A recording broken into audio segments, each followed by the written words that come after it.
back for all. Listen to the sound of His voice, calling us to live as one.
Where honor, love, and life are restored. Many years you wandered asleep. Lost and forgotten was never meant to be. The gifts within you that you never see, they are waiting for release, they are waiting to be free. So hear the call of the drum, so sacred to the people. Hear the singers cry out, calling you home. Come and dance to the sound of freedom. Come and dance, and let's be one.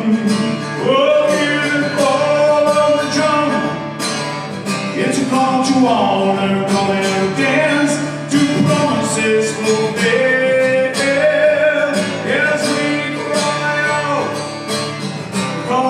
Justice, where honor, love, and life are restored.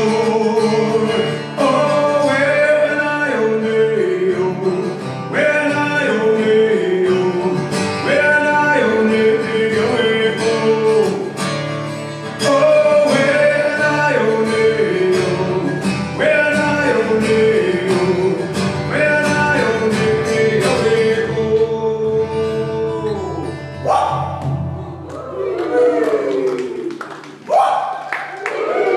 Together now. Now you know what? That means you're all adopted Mohawks now. You all have to go get the haircut.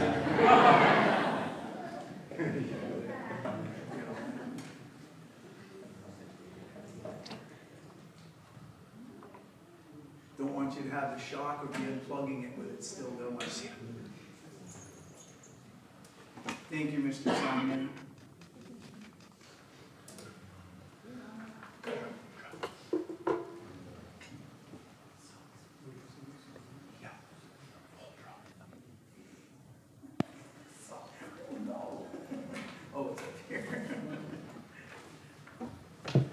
Sorry, I know I'm supposed to be more formal than that, but being normal is... Come on.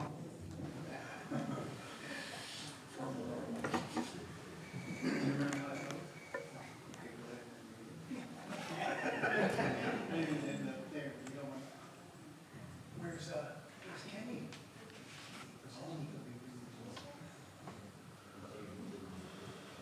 Okay, just a minute. I want to do it right for you.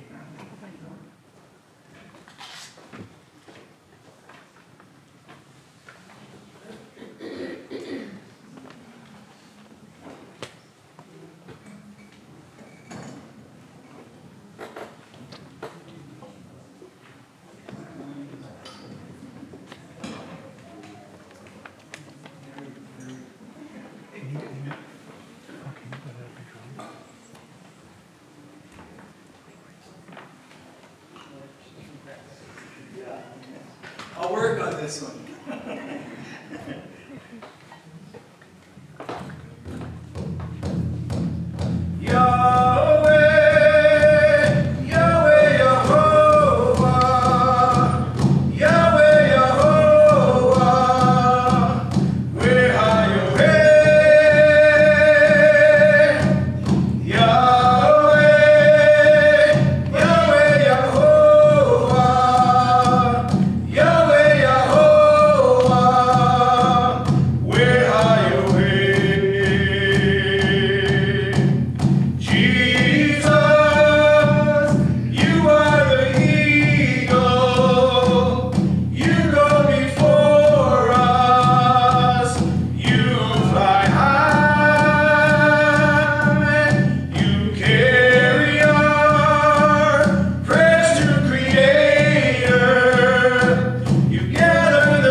to say, never in a million years did I think that would ever happen.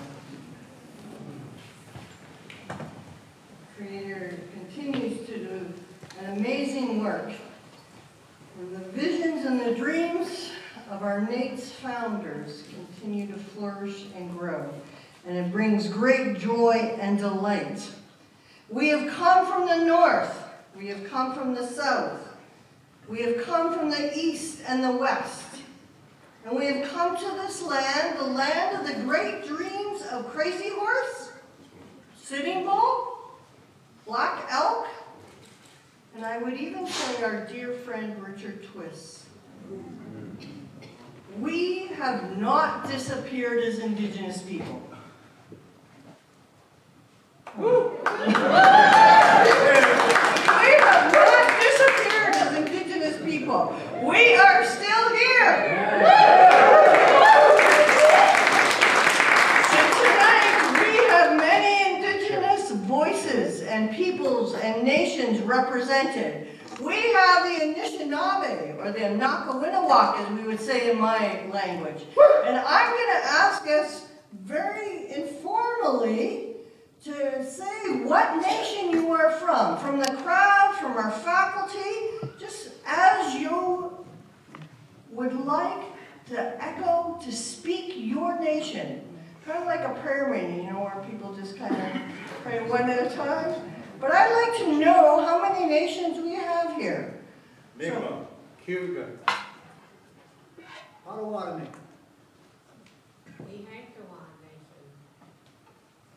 Eastern Band Cherokee, Choctaw Nation, Choctaw Nation, Blackfoot. Métis, Barang. Cree. Shawnee, Wet'suwet'en.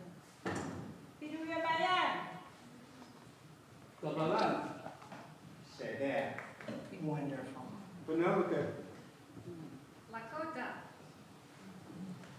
Bad River, Ojibwe, northern Wisconsin, Cherokee Navajo. Nation, Sami Nation, Oneida, Anishinaabe Ojibwe.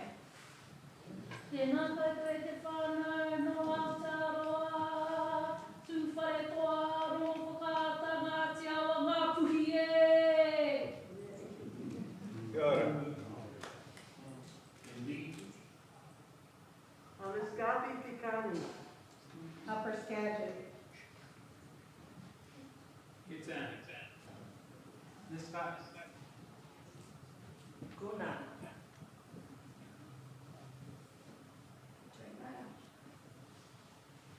Cherokee Nation. Tolteca Nation, Choctaw Cherokee.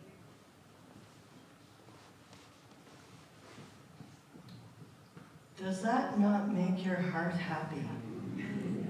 All these nations together in one place. I say we have much to be thankful for. And usually I don't do this, but I would like to say thank you to Creator in a very special way. And thank you. Isn't it amazing what Creator has done in bringing us all as followers of Jesus, wanting to learn and to engage in who we are as Indigenous people.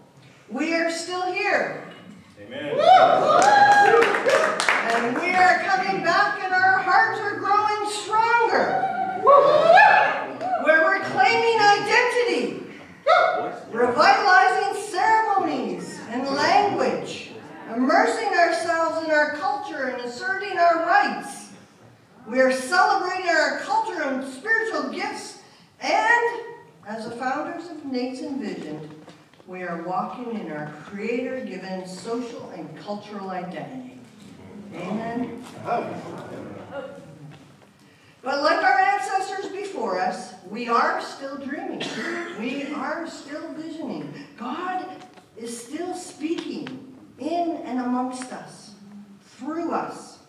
We are dreaming, dreams of beauty and hope together, dreams for our children and generations to come. We are dreaming as people of the land and the waters.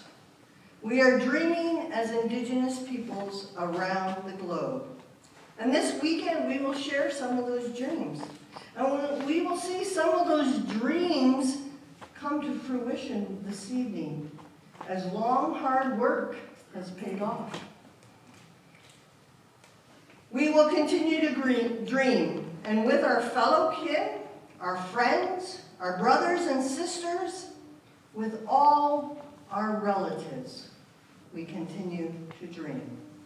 Miigwech.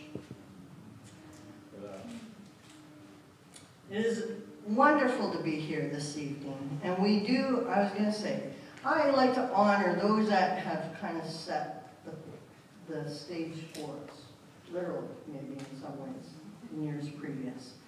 And so we have Adrienne Jacobs, who is a founding member of NAIITS, and Terry LeBlanc, who is our Director Emeritus and the founding director. So I'm going to invite them just to come and share a few words as well, and then we will have Kimberly come and share.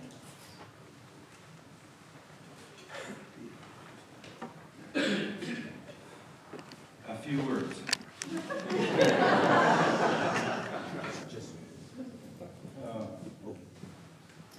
I think that we're going to be talking, Adrienne and I, tonight for the plenary about the origins of NAIITS and all of the various and sundry streams from around the globe that contributed to it. But hearing the nations announce themselves and the people of those nations that are here tonight, and many who are not, who would be here, were the venue to be a place more accessible, or were the venue to be a place that they could easily get to from across the globe who are not here tonight.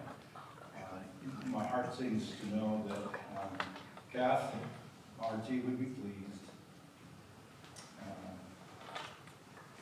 Those founders who are not here tonight, Richard Swiss, Wendy Peterson, Cornelius Buller, Stephen Sherman, Ray Aldred, Randy Woodley. Those who are not here with us tonight, Cheryl Bear. Would be pleased with the numbers of people who have voiced their tribal identity, talk about who they are, where they come from, and talk about it in a way that says, hey, we're here to celebrate what it means to be followers of the Jesus way and authentically Indigenous people. So, Chilazi, welcome to all of you from Mi'kma'ki, where I come from, and on behalf of our Chief and Council, Chief Roderick Gould Jr., Councillor Christopher Jadis, Councillor Jake Jadis, and Councillor Sherry Bernard, who sent me on my way here just a matter of days ago and said, bring our greetings, if you would, please. So greetings on behalf of Awagit Mi'kmaq First Nation in Prince Edward Island. I just wanted to clarify that Ray Aldred and Randy Woodley and Cheryl Bear are still living.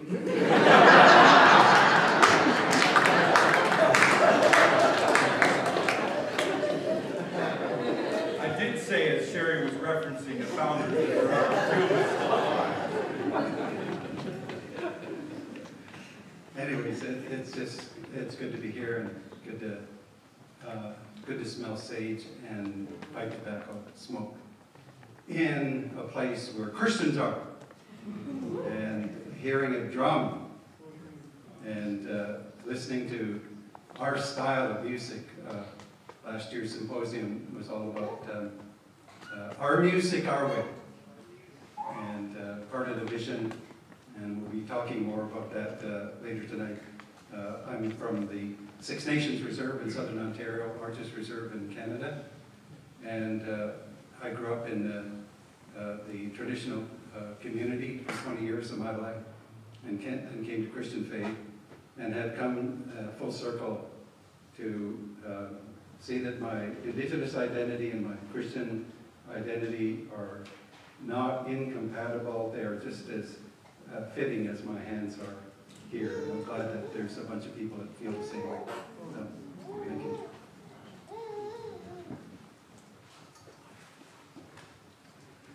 So we recognize that many of us are guests on this land this evening, so I've asked for Kimberly Medicine Horn Jackson, one of our faculty, and a graduate and a PhD student. She's making sure she hits all the categories. And I'm going to ask her to come since she is traditionally from this area.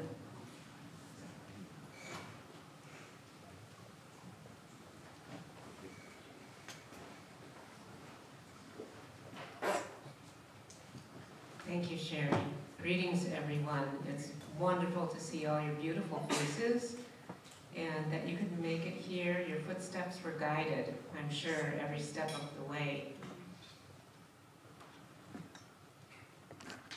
The NAIITS Symposium is taking place on the ancestral, traditional, and contemporary territory of the Oceti-Sakowin, an alliance that consisted of the Santee, Yankton, and Teton Dakota. The 7 tribes now occupy 9 different reservations in South Dakota. The 9 reservations are Cheyenne River, Crow Creek, Glenn Santee, Lower Brule, Oglala, Rosebud, Sisseton, Wahpeton, Oyate, Standing Rock, and Yankton Sioux, or the Hangtawan Nation. My mother is a medicine horn, and in our language, the name is pronounced as Hepajuta, medicine horn, a name of power. And the medicine men in the old ways would carry their medicines in the horn of a buffalo. And so we get the name medicine horn, Hepajuta. And for me, Hepajuta is such a spiritually grounding name. May we all find healing. May we all find medicine in the time that we're gathered together. And I know that the medicine horns and all of the Hangtawan Nation, who are known as the land of the friendly people, welcome each person, each tribe, every nation represented in this room, and those that are not in this room. We carry our ancestors and their spirits with us. Welcome.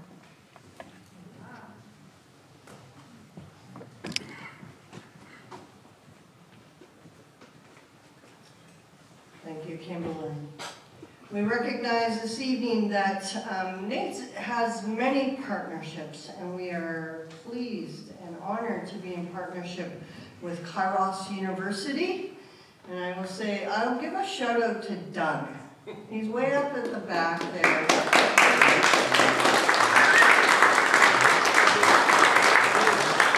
If you have not met Doug yet, beware. Just let you know. He has been a wonderful friend and colleague through the years. And he just kind of is just one of the faculty of Kairos University that we have come to know and to appreciate. And so we've asked for Larry Caldwell, who's the Chief Academic Officer, to come and to bring greetings.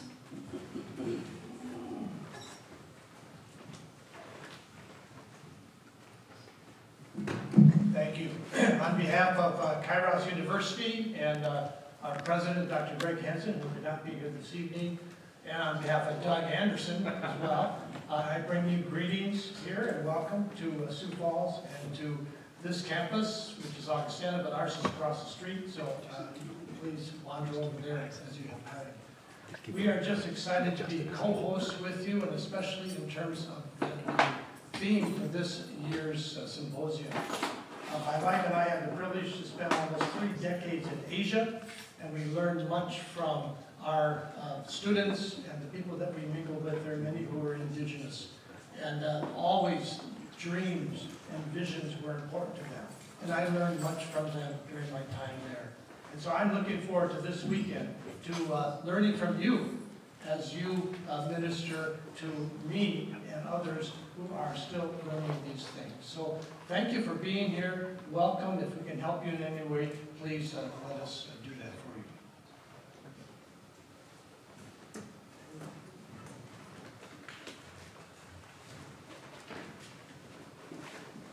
Thank you so much, Larry. And we recognize Augustana. We've done symposiums in a variety of places. And I will say that I have been incredibly impressed by the hospitality and the attention that we have received from Augustana staff. From people helping find tables and make sure that fire alarms get turned off. And making sure that we have all that we need. They have been incredibly attentive. And so we are very thankful for the hospitality of Augustana University.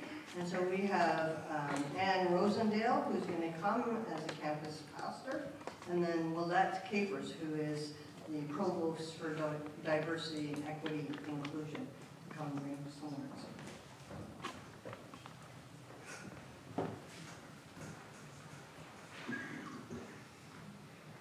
Well, good evening. It is so good to be with you, and on behalf of Augustana University and our president, Stephanie Herstad-Sandlin, I want to welcome you to Augustana.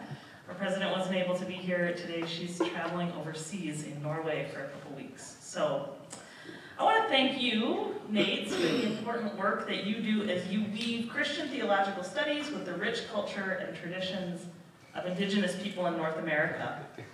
So here at Augustana, there's a part of our mission statement that reads that we seek to integrate faith with learning and service in a diverse world.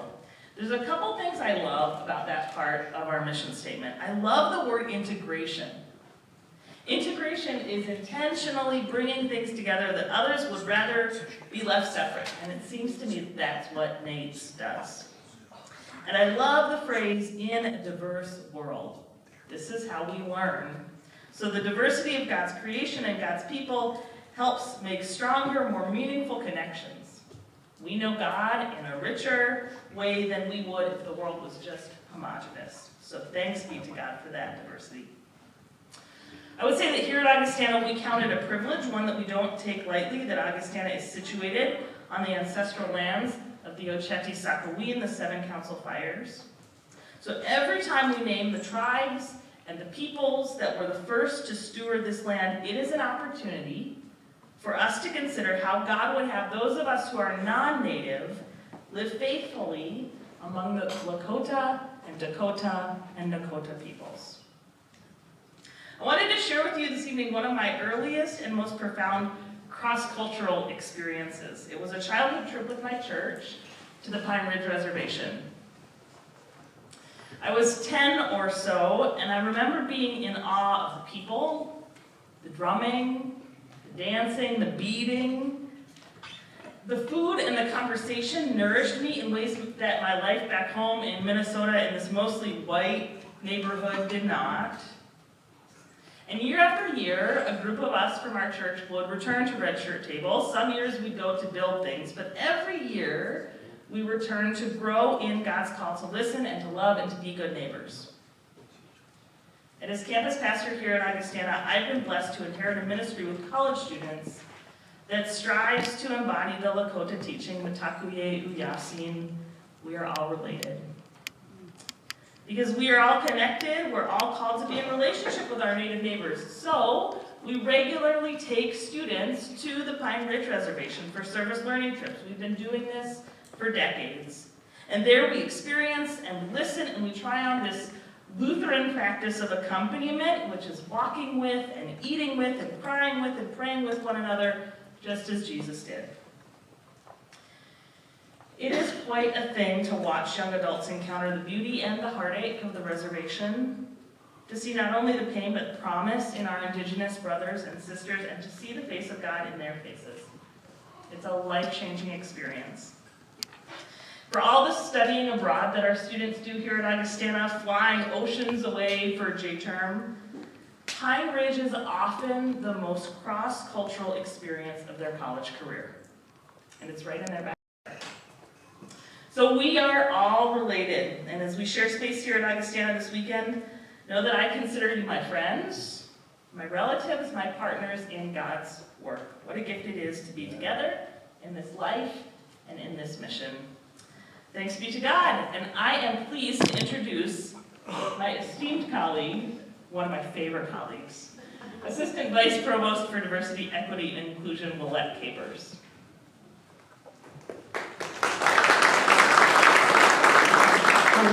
Hello everyone.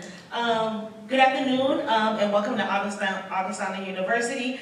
I am Willette Anita Capers and I serve our wonderful institution as the Assistant Vice Provost for Diversity, Equity, and Inclusion.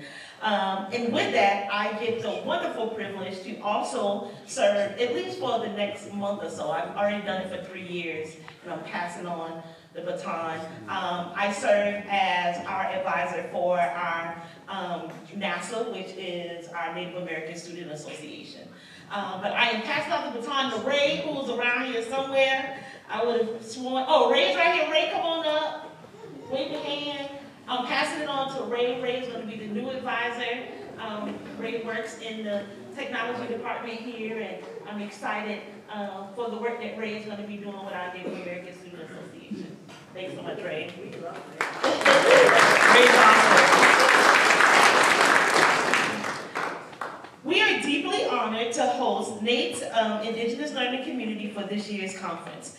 This year's theme, Dreaming Our World Home, the roots and role of visions in creating Indigenous futures and Indigenous futures, resonates profoundly with the core values that are the foundations of Augustana University. At Augustana, we embrace a set of 5 core values that guide our community: Christian, liberal arts, excellence, community, and service. These values are not just ideals, but are woven into the fabric of our academic and social life, shaping who we are and how we engage with the world.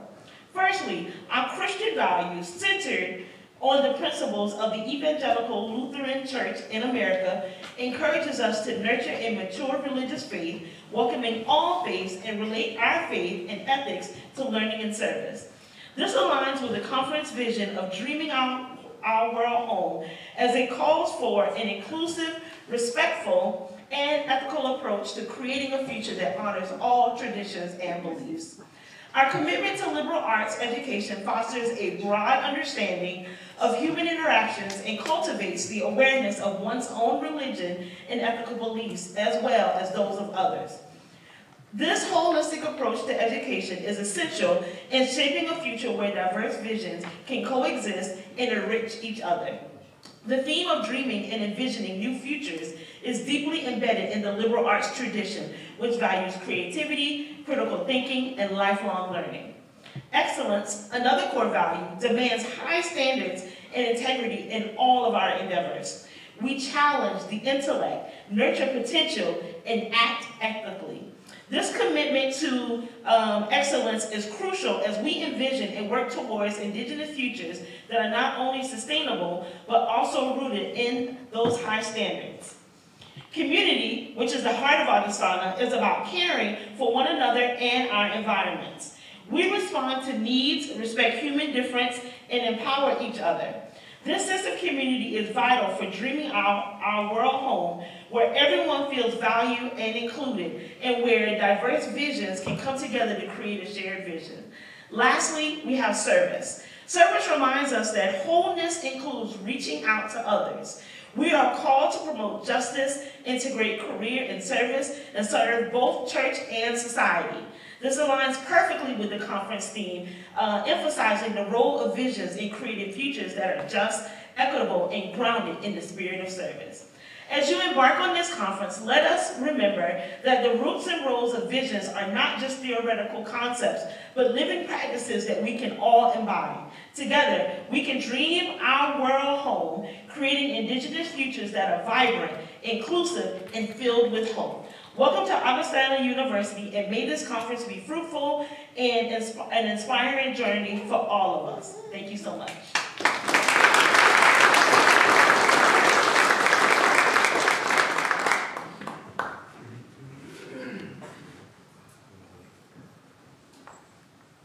You're too quick in reading.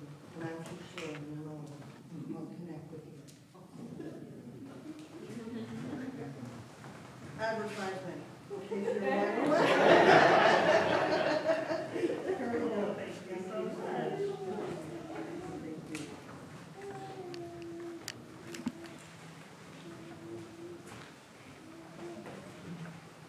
We have been sporting some new swag, thanks to Emily Miller and Diane, who put this all together. So if you're wanting to know where you can get it, talk to them and we will have some QR codes. Just a little ad and a total side, I apologize on that. To continue, we often refer to this as a NAIITS Symposium, in contrast to a conference. And if you do not know what a symposium is, I encourage you to look it up in the dictionary. And they're all chuckling. So the symposium continues often after we formally convocate and all these things, usually at a local pub, just saying. It is a wonderful blessing to introduce our new Indigenous Pathways Chair of the Board, who is going to come and bring greetings on behalf of the Indigenous Pathways Board. And so I invite you to greet, for the very first time, for public official duty, Crystal Porter.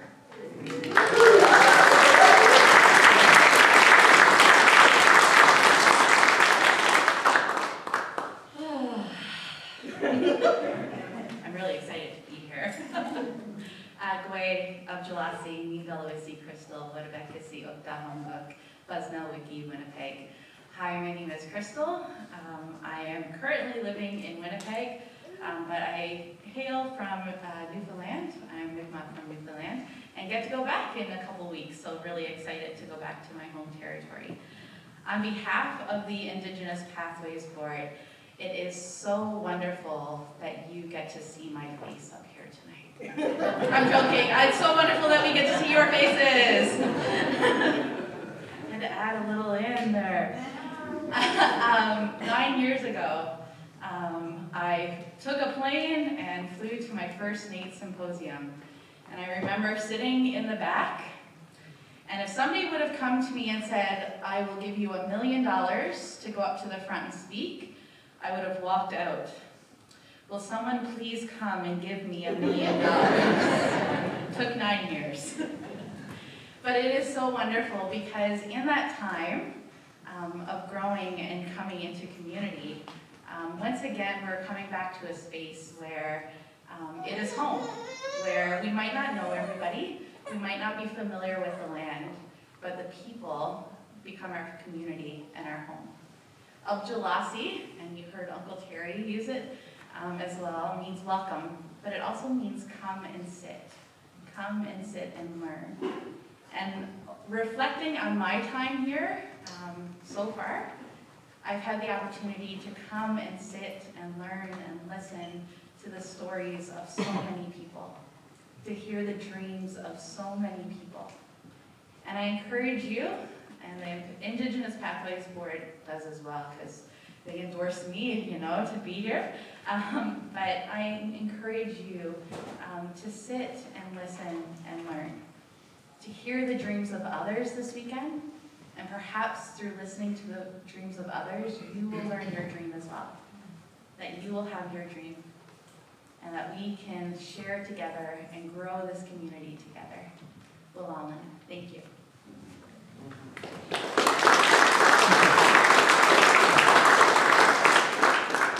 Just going to ask for those board members that are present with us to actually stand so we can see who you are. That would be you guys. No?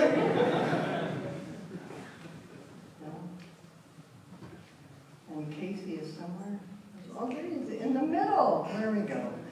We do have some missing, and we are sad that they are not able to be present with us. But we think of Holly and Joe and a few others in that midst. And so I actually just got a little text from Holly. So just to give her greetings as well. Thank you, board, for all that you do and all that you will continue to do.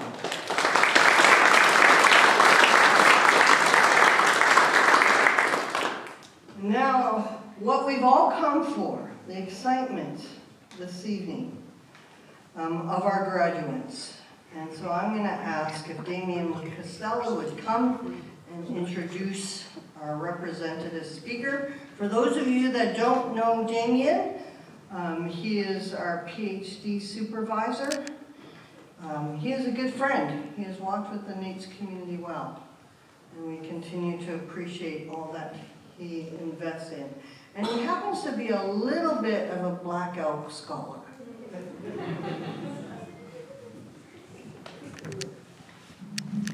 Thank you, Sherry.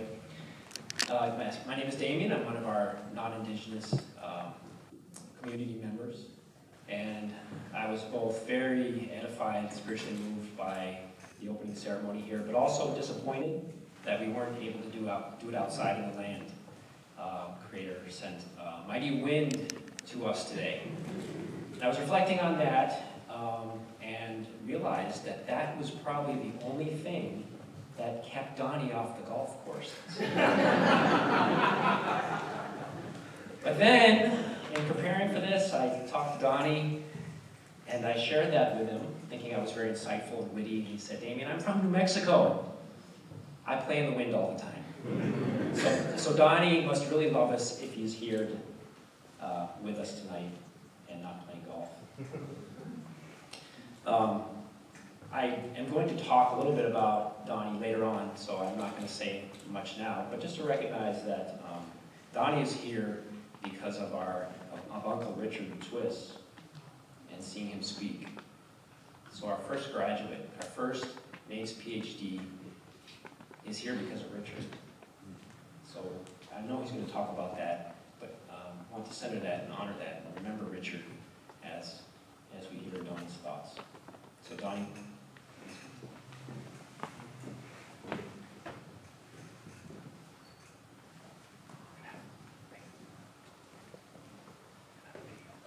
I was expecting applause, but that's okay.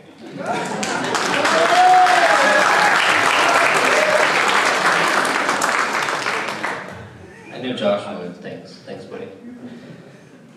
Good evening. It's good to be with you all, and I hope the graduation reception after this is really awesome because I'm missing game 1 of the NBA Finals right now to be here. So, Josh, you can send me the scores by text.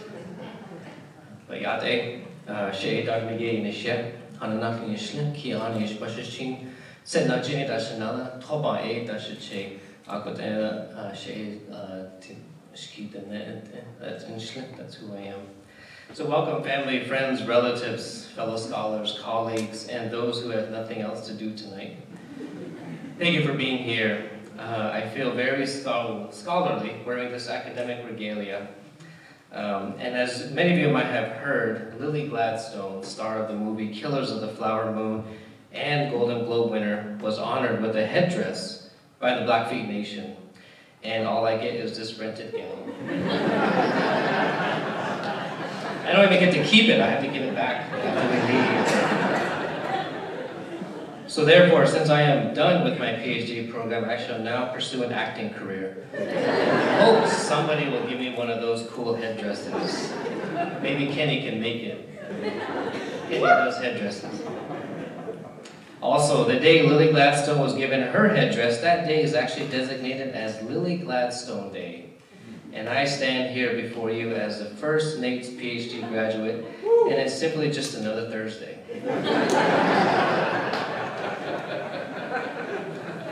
That's all right. Most graduation speeches are given by a person representing their entire graduating class. It is also suggested that the graduation speaker inspired their peers to go on and do great things. Believe in yourself. Congrats on job well done. You did it. Now it's time to celebrate. Other platitudes and sayings. Yet I realized that if I am the only one from my graduating PhD class, does that mean I am merely up here talking to myself? So I thank you all for listening in as I share stories and inspire my whole class.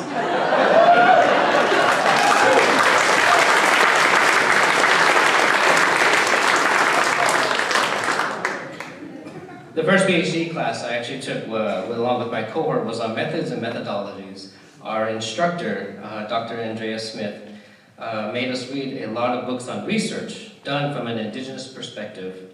Many of the books we read were always asked the questions, why are you doing this research? Before I attempt to answer that, I would like to first share how I was able to get through the rigors of research.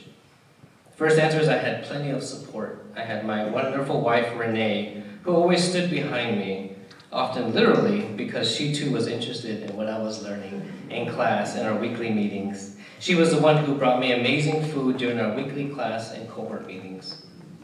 I've always had support from my parents and my family back home, many of whom are watching. Thank you. Uncle Dr. Terry LeBlanc and Dr. Kelsey Dale John were phenomenal supporters and supervisors. Damien and Chris, you guys were okay. Help me a little bit, thanks. But I also had plenty of support and help from the original NAITS PhD cohort, made up of Sherelle, Dave, Paul, Sherry, Kim, Andy, and our fearless leader, Mike Hogater, who's sitting somewhere right there. If you want to talk to him, you can. But he was our fearless leader. Having others around who felt hopeless and discouraged about writing a dissertation was actually quite pleasant. So why did I do this research? I read once that research is adding a very thin slice of knowledge to everything we know, all the knowledge attained so far in human history. But I like to think of my research as adding my fry bread recipe to all the fry bread recipes ever created in the beginning of time. And I am not here to talk about which fry bread recipe is best, because we all know it's Navajo, right? There's no question about that. Yeah, you move over there, so fellow sister over there. But I added my fry bread recipe so that other nations, scholars, educators, well-intentioned gazers can taste and enjoy this fry bread recipe. I did this research, sharing my fry bread recipe, so that future generations will know it. They can take from it, they can learn from it, they can change it, they can add to it, they can subtract from it, and make it their own. By doing this research and writing this paper, I believe I am merely carrying on the tradition of helping the next generation answer the fundamental questions of life that we all have. Who am I? Where do I come from? Who are my relations? Where do I belong? Who and what are my responsibilities? And where do I fit into this world and others? This tradition has been modeled to me by many Indigenous mentors and elders. As one of the most notable mentors and elders was Richard Twist. I first met Richard in 2006 in Bismarck, North Dakota, a long time ago. And for this speech, I actually dug up an old video I have of him that I've never shared with anyone because it wasn't in digital format, so people in the back can roll that clip real quick.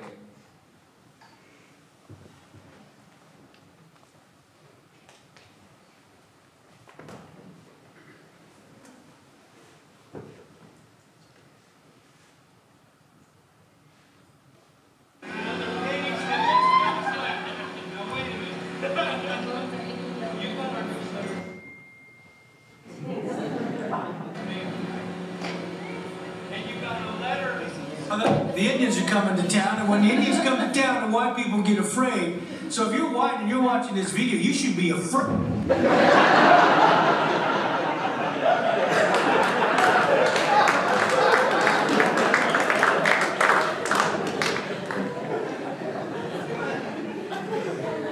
In honor of my time meeting Richard, I wanted to share a quick story. Earlier that morning, we had met in Bismarck for a different meeting.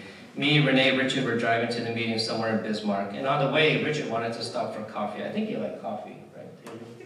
A little bit. A little bit, yeah. He liked a little bit of coffee. So we stopped by another car in our caravan on the way to the meeting. We told him we're going to stop so Richard could get some coffee. The passenger was VJ. His name was VJ. He was our white ally friend. So he pulls out a few bucks, hands it to me, and then drives off. I hand the money to Richard in the back, and he begins to count the money and as the other car drives off. And then Richard, in a disgruntled voice, said, $3? What am I going to buy for $3 at Starbucks? Because I guess he liked good coffee.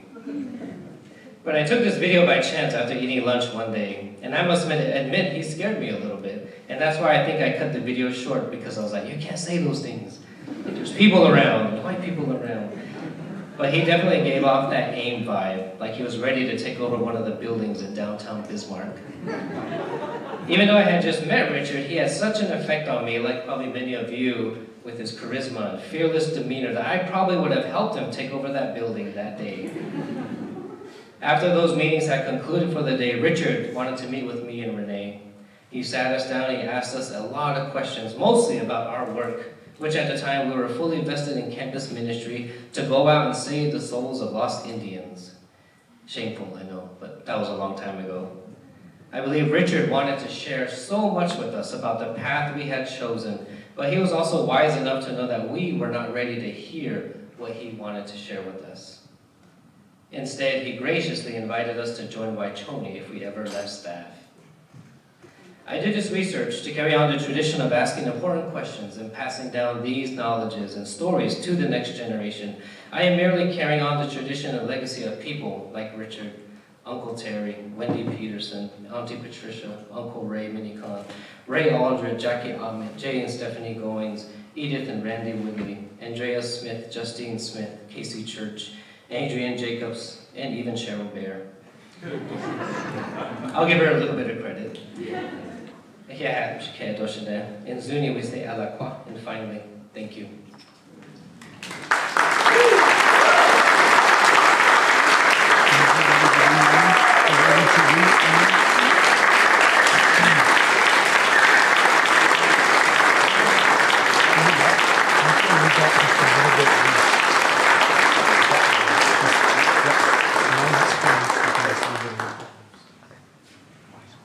I don't need to introduce Christopher, I don't think.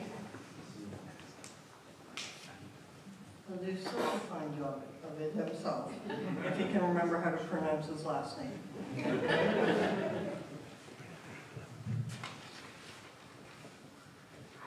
Hello. Oh, it is so good to be here today. Donnie, that was the best academic speech I've ever heard in my life, in terms of just graduation speeches. Well, friends, first I want to honor and acknowledge the work of our friends in Australia. I will note that I am not Naomi Wolf, and I will also note I'm not that Naomi Wolf. Poor Naomi Wolf, who works with us in Australia, is constantly getting barraged by very angry tweets on behalf of another Naomi Wolf, who is right now trolling every biblical scholar out there, thinking that she's just discovered the original version of Matthew written in Hebrew, and now teaching us what Matthew meant. So I feel bad. Sister Naomi, I really hope that you are not getting a lot of angry email from my tribe of New Testament scholars. I apologize on their behalf, and you were so good at redirecting them. Friends, NAIITS College in Australia is NAIITS, an Indigenous learning community in Australia, and a member institution of Sydney College of Divinity. Sydney College of Divinity is a collegiate system accredited as a Tier 2 university in Australia. In the Australian system, students directly move from undergraduate completion into graduate certificate or graduate diploma programs, after which students then can enter into a master's degree program.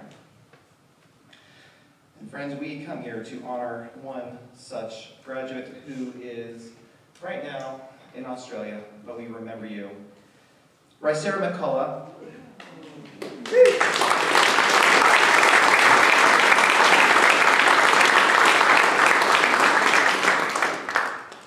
Rysera McCullough resides on Bungalung country in the lands now called Australia. As a communications and administrative assistant for NAIITS College Australia, she is dedicated to amplifying Indigenous wisdom and knowledge systems in her professional endeavors. With a focus on social impact and Indigenous development, Rysera leverages her platform to highlight the challenges faced by her homeland, particularly advocating for Tuvalu urgent needs for support and protection. Rysera brings over a decade of experience in international development, philanthropy, and nonprofits, emphasizing cultural competency. Her Her expertise in navigating the intersection of Indigenous cultures and societal structures has made her a sought-after consultant for organizational health. She empowers others to embrace their cultural identities and is passionate about deconstructing and unlearning colonial misinterpretations of the Bible. Ricera holds a graduate certificate in theological studies with NAIITS through Whitley College. In 2020, she founded the Indigenous Giving Circle, a groundbreaking initiative focused on decolonizing wealth and promoting reparations in Australian philanthropy. Her belief in cultural identity as a source of strength, resilience, and unity guides her impactful work. Friends, can we give an applause, a shout, loud enough to hear it in Australia for our sister Ricera?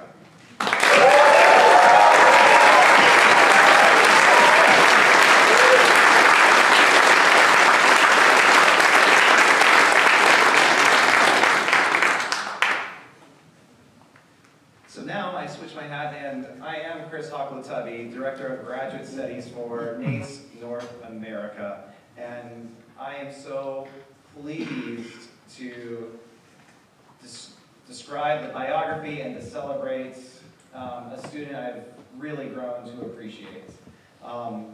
Before I read her bio, please note that this student has a tendency to downplay her amazingness, and so these are her words and not mine. I thought about editing them, but I will add at the end and the foreground of just how deeply amazing this woman is. So we are going to celebrate the conferral of the Master of Arts in Intercultural Studies. This program engages a mutual learning exchange between cultures within and beyond North America. The program is multidisciplinary and strives to develop each co-learner's heart and mind through the disciplines of anthropology, missiology, theology, Bible, church history, ethics, and spiritual formation. This program is holistic in scope, seeking to create opportunities for co-learners to gain both knowledge and experience appropriate for the 21st century. And it is a happy and fitting occasion to confer in Sioux Falls with Kairos University, formerly Sioux Falls Seminary, this degree, as Kairos has been a faithful partner in our NAIIS program. Nicole.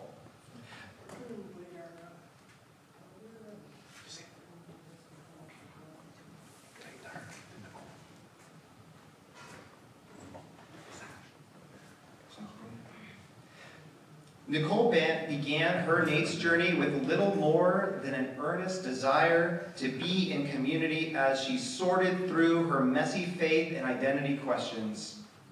What she found was the most generous, life-giving, and intelligent group of humans she could imagine, and then she met me. Very underwhelming director. In each class, she encountered thoughtful, interesting, and hilarious individuals who were honest about their messy faith journeys too. Together, they journeyed towards more questions than answers and became bonded in the knowledge that Creator made them curious, chaotic, and wonderful on purpose. And there was a peace in knowing that. At this point in the journey, Nicole continues to be messy and curious and deeply joy-filled with the realization that she has found her people, her place to belong. She has also found a deeper faith, a more expansive understanding of Creator, and a more magnificent expression of community. She'd like to thank her long-suffering co-learners for tolerating her incessant, okay, but what does this practically mean? Questions, and for sticking with her through her mini rants and her 80% angst musings. She'd also like to thank her family and friends for being gracious in her frequent academic-imposed ghostings. Lastly, Nicole would like to give a shout out to her mister for not only helping her to make space in their life for this learning adventure, but also for continuously cheering her on, supporting her book buying obsession. Yes, they are all necessary for her thesis, and for being her home, always. Nicole also is leading our groundbreaking work in Lily 3 to help seminaries decolonize their institutions and to build relationships with Indigenous communities. This is long, ambiguous, and life-changing work that she's dedicated herself for the last 5 years, or for the next 5 years. And having sat in on and being trained in Indigenous Appreciative Inquiry, led by Mike and Nicole. Nicole, you have such a bright future. You bless this community, and you are going to bless so many people beyond this.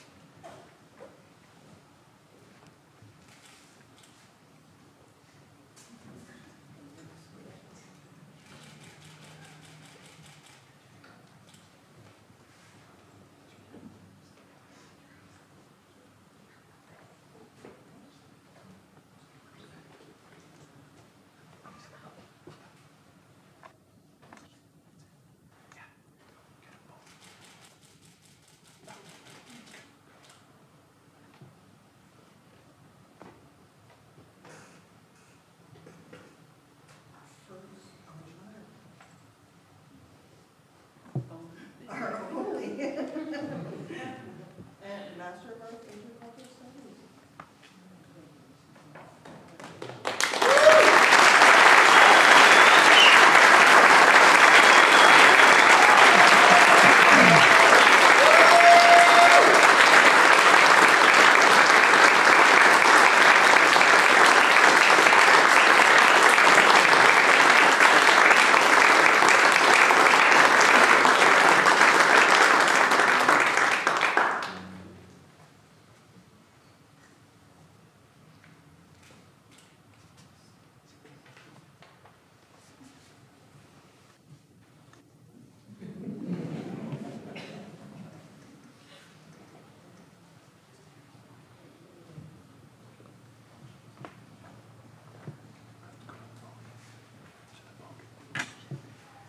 So, for those of you who are new here, if you haven't noticed, we don't do things, and sometimes we don't do them.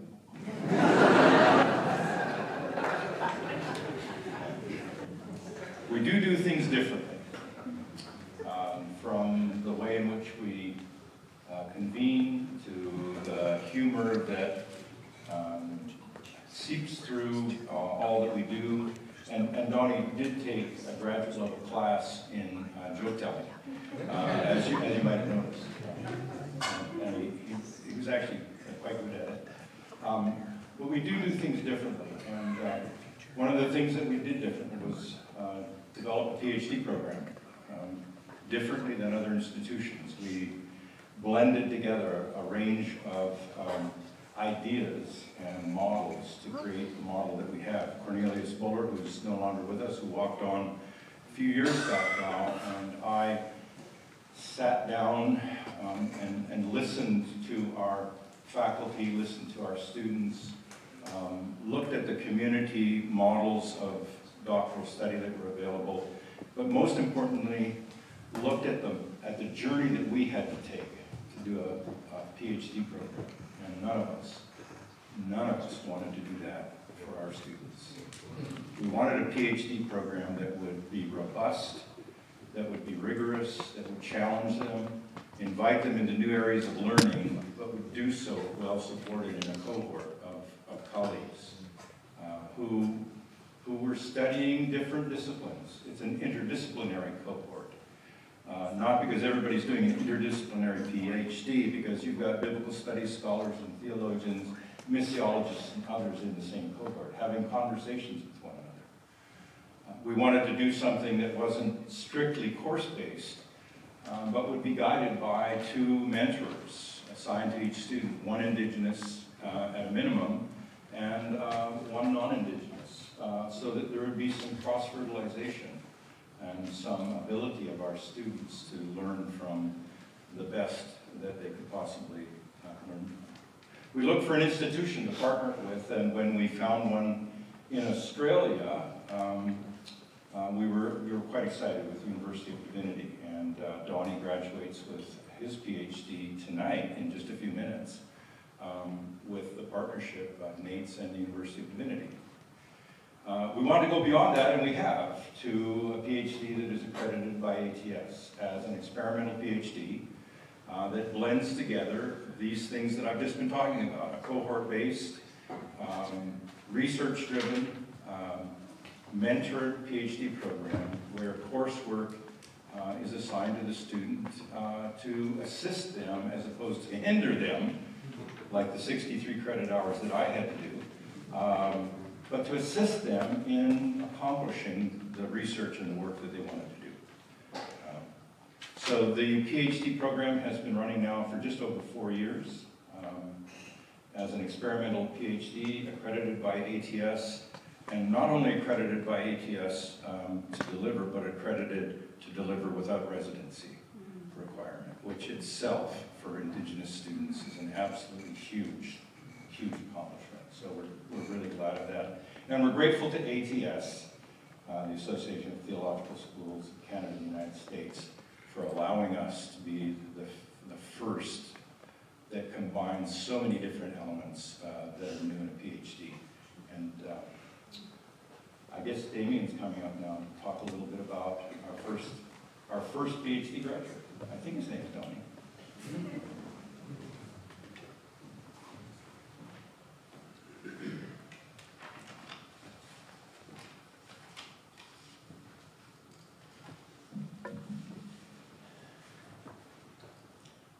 So when NAITS was born, we didn't even have the dream that members of our community would earn masters and PhDs, let alone from our own community. Donnie led the way through what has been a twisting, often confusing path as we learned the processes of our original university partner and faced the challenge of navigating a confusing bureaucracy at times. It was challenging even when the system worked well, and sometimes it didn't. Donnie knows that well. He faced an extended delay in the ethics review process in Australia. We got the Navajo one done quick, but had to wait on Australia for over a year. Was it 2 years? A year. Yet despite that challenge and other challenges, Donnie persevered and produced very high quality work. I encountered it midstream, and I can remember exactly where I was when I read his chapter on Navajo tradition and philosophy with a small coffee shop in New Hampshire, squeezing this in on a little road trip. Not only was it as good as anything I had ever read on the subject, and I know a little bit about Navajo tradition, but it had some sort of mystical power on me. I was no longer sitting in that coffee shop, but on the land of the Dedicatory, surrounded by the holy people. At the same time, Donnie has a subtle voice that is so unlike the typical academic. We PhD types are generally full of ourselves, and our dissertations usually pieces of self-aggrandizement. Look at me, we all scream to the clouds. Not Donnie. He has a beautiful way of deeply investigating the central question of his life, how Navajo millennials navigate Navajo and Western lifeways, while centering the voice and experience of others. A story that Donnie shared last year at his final doctoral colloquium not only illustrates his subtlety, but also the source and destination of his work. He described sitting at the kitchen table listening to his father. They talked about his chapter 5, that chapter that I had read in New Hampshire. And Donnie had filled it with diagrams and had explained it, and his dad responded in Navajo. drew this sort of very similar diagram and broke it all down in Navajo. And Donnie, as you shared with me, said, I had absorbed this from him without even knowing. It is deeper than this work. I tapped into it, but the source was right here. And I understood it in Navajo.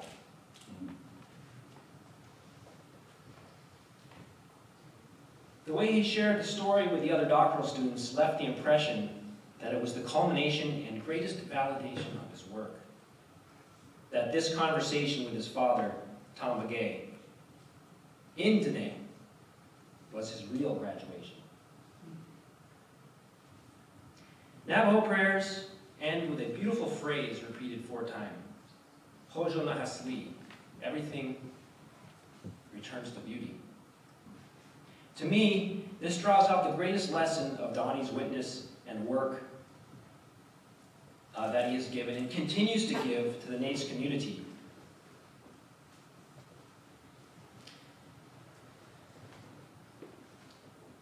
We're not trying to reach an idealized future. And we're not trying to return to some sort of perfect past. Our work is about returning to Hojo, to beauty, harmony, and well-being, to a centered way of sitting in this ever-changing reality of God's cosmos, to the way our ancestors knew and that we can as well.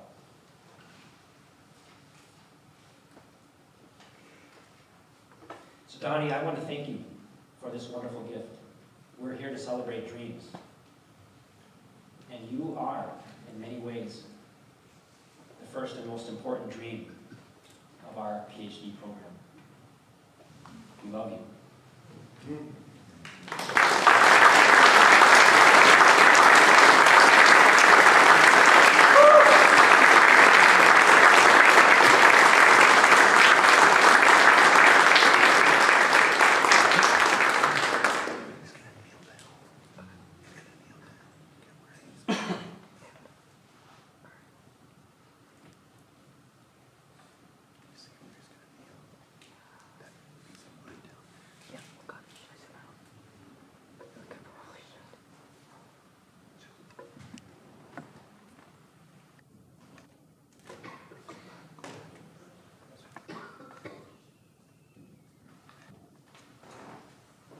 We'll get it figured out, don't worry.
When we do infants call to, as the spirit leads. But Donnie's family is not able to be with him, but we have family here that has journeyed with him. I'm going to ask actually the first cohort. And Kath, if you come in as well, just to surround Donnie. When I'm going to ask Nicole to stand up, she does have family with her. I'm going to ask her family to come and just surround her.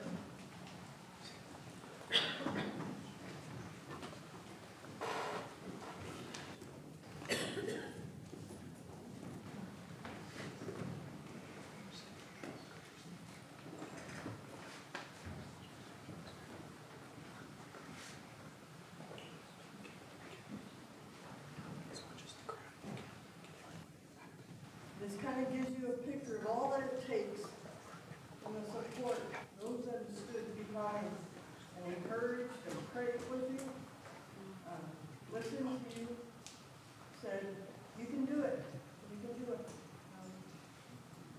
And it's a wonderful thing to behold. So I'm just going to ask our elder, Adrian, our elder liaison, if you would offer a dedicatory prayer. Creator, we're thankful for everything that you provide for us.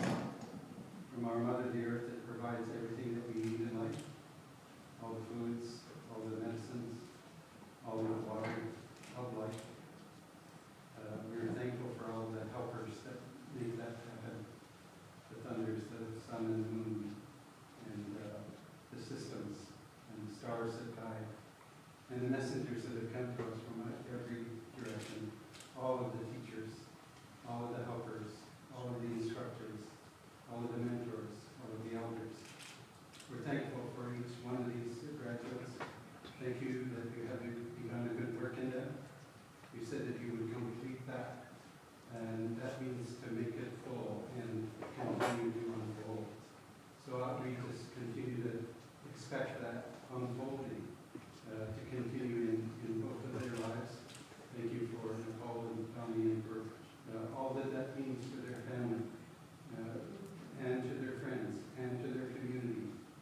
We're thankful that the good work that you started in us, you said that you would complete that. We're thankful for all that is being done. And this is a huge step on the journey, but it's still a journey moving forward. And we're glad for each one of them. In Jesus' name. Amen.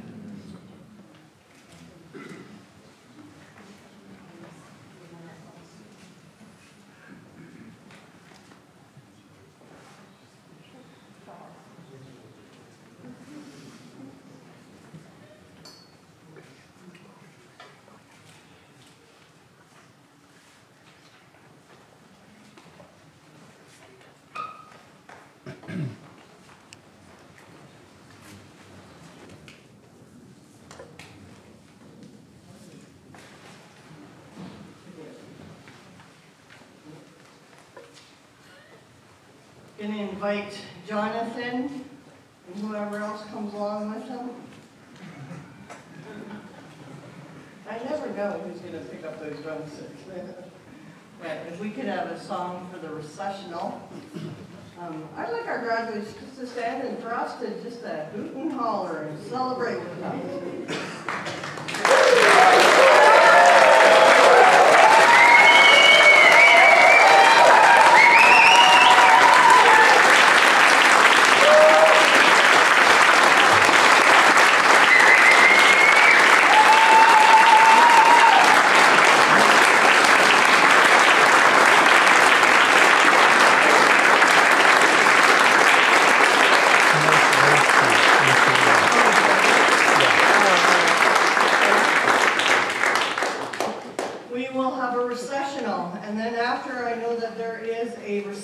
For family and friends, if you can find the Center for Western Studies, it's somewhere, I don't know where I am now, that way. It is somewhere on this campus, and we will have people to point that way out. And so, is Jonathan around for a song for recessional?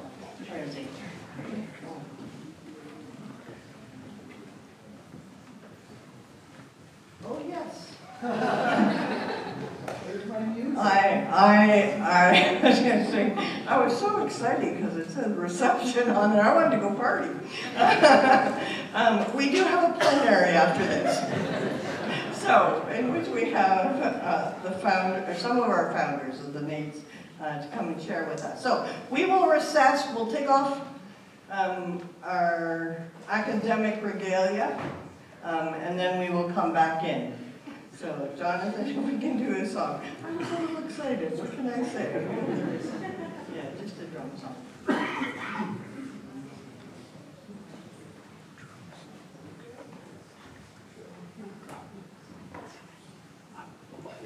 Oh, okay.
We have these great big grandpa chairs that we were going to bring out for them. They were really, really comfy.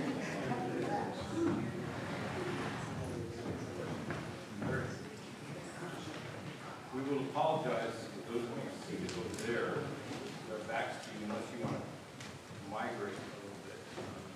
We want to be able to see the screen.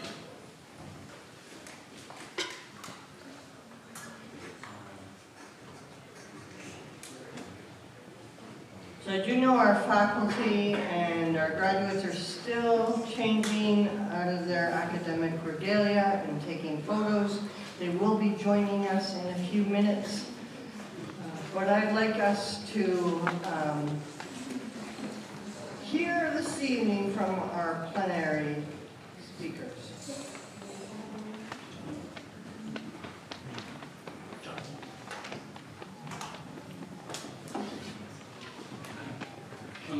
Tricia, unless you want to hold this for me so that I can see it, I'll need my glasses.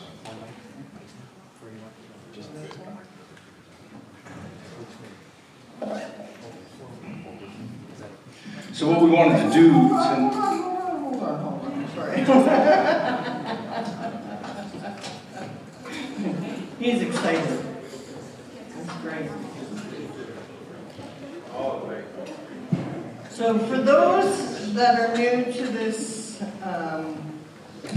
symposium, one of the things that we've done from our often North American traditions as Indigenous people is we give thanks. And we give thanks with one of the medicines that we refer to, or one of the herbs that have been grown. And so we often give tobacco pouches. And so throughout the presentations, through this time, you will see usually somebody doing the introduction to give a tobacco pouch. Now, I don't think either of these two really need an introduction, but I do want to make sure that we honor them in a good way and ask if they would inspire us, share with us some wisdom and teachings, and to share with us a little bit about the vision that inspired NAITS and how we came to be gathered even this evening.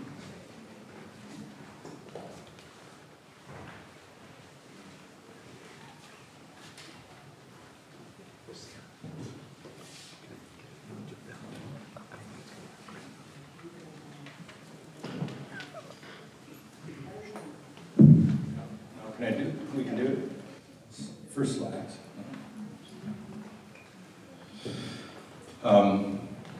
So we'll put up first slides. Not that.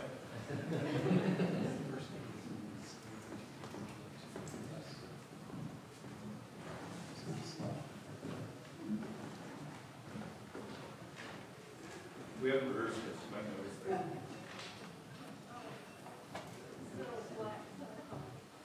Okay. I will introduce myself.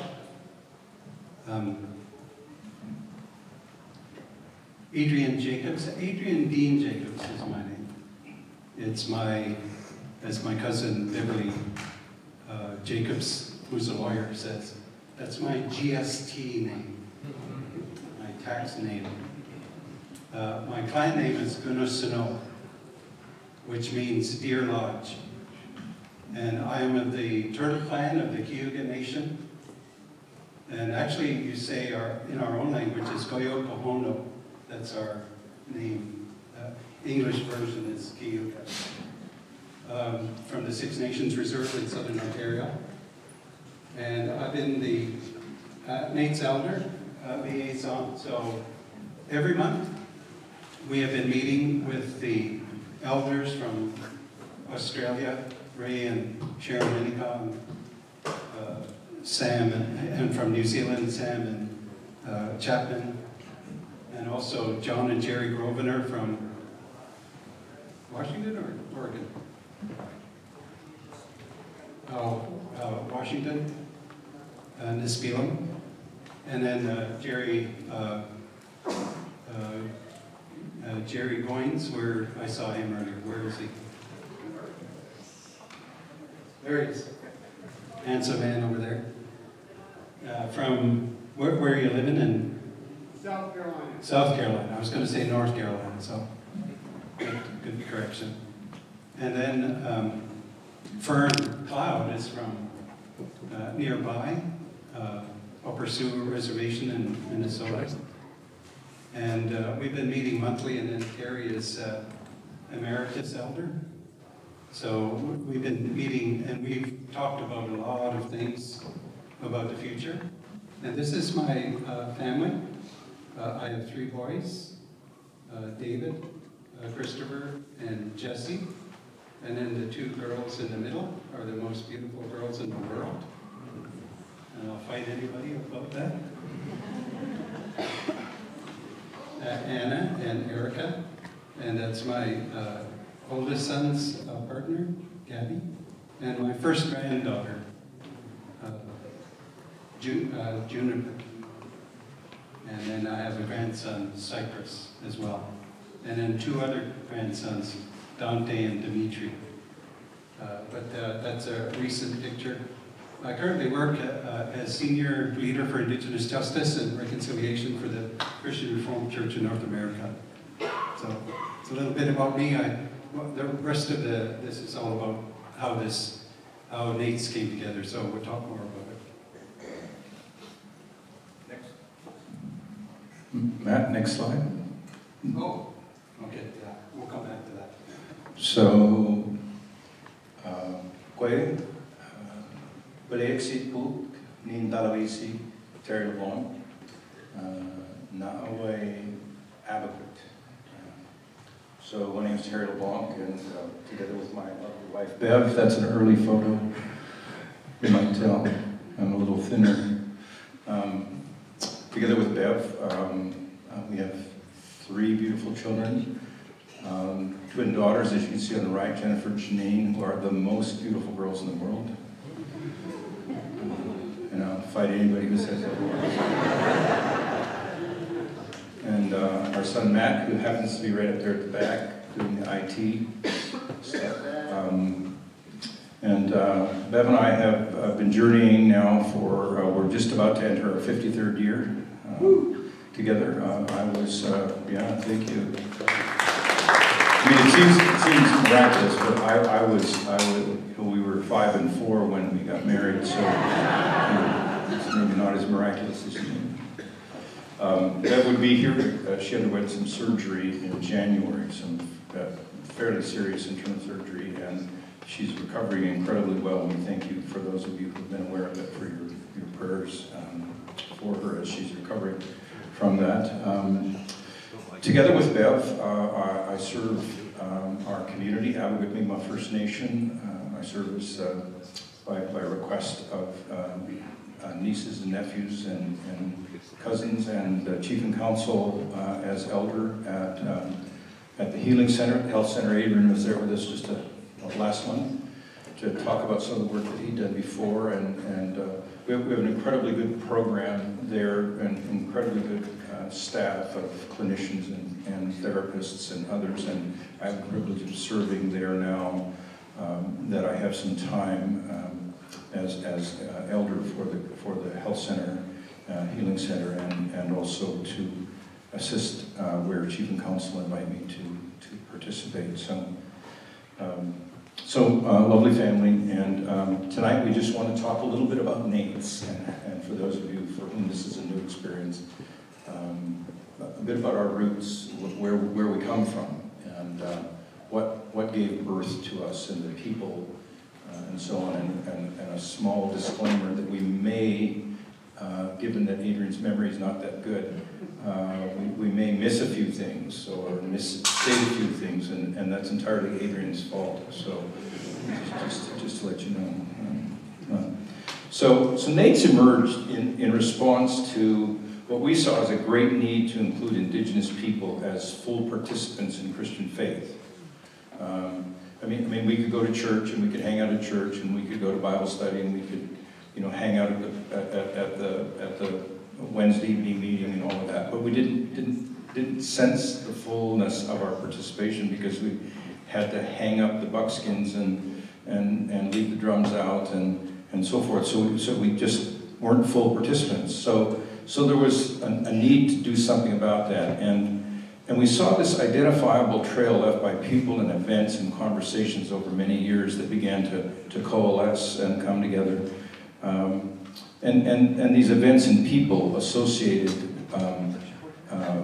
together over time created the opportunity for NAITS to emerge. So I want to be clear that this was not a journey of a few. So, we might highlight a few, because they are foregrounded a bit, but it's not a journey of a few people. It's a journey of a lot of people over a prolonged period of time. It's a trail that took a number of years to become clear and defined. It wasn't confined to one national context. Patricia's here from Australia, and Andy from Australia, and all of our Australian kin. We have our whānau from Aotearoa from New Zealand, and we have our extended family from the Philippines and from Central and South America, from Samiland, and so on, all of whom contributed to this journey as it began. So it's not a journey of a few. It's not a vision of just a few, even though sometimes people are gracious and talk about us as sort of part of the visionary team and the original founders and all that sort of stuff. When Sherry was talking about that, it made me feel like I was one of those dead people, but there's founders in the back there somewhere. It was framed with an international scope, multinational, Indigenous, and some non-Indigenous participants.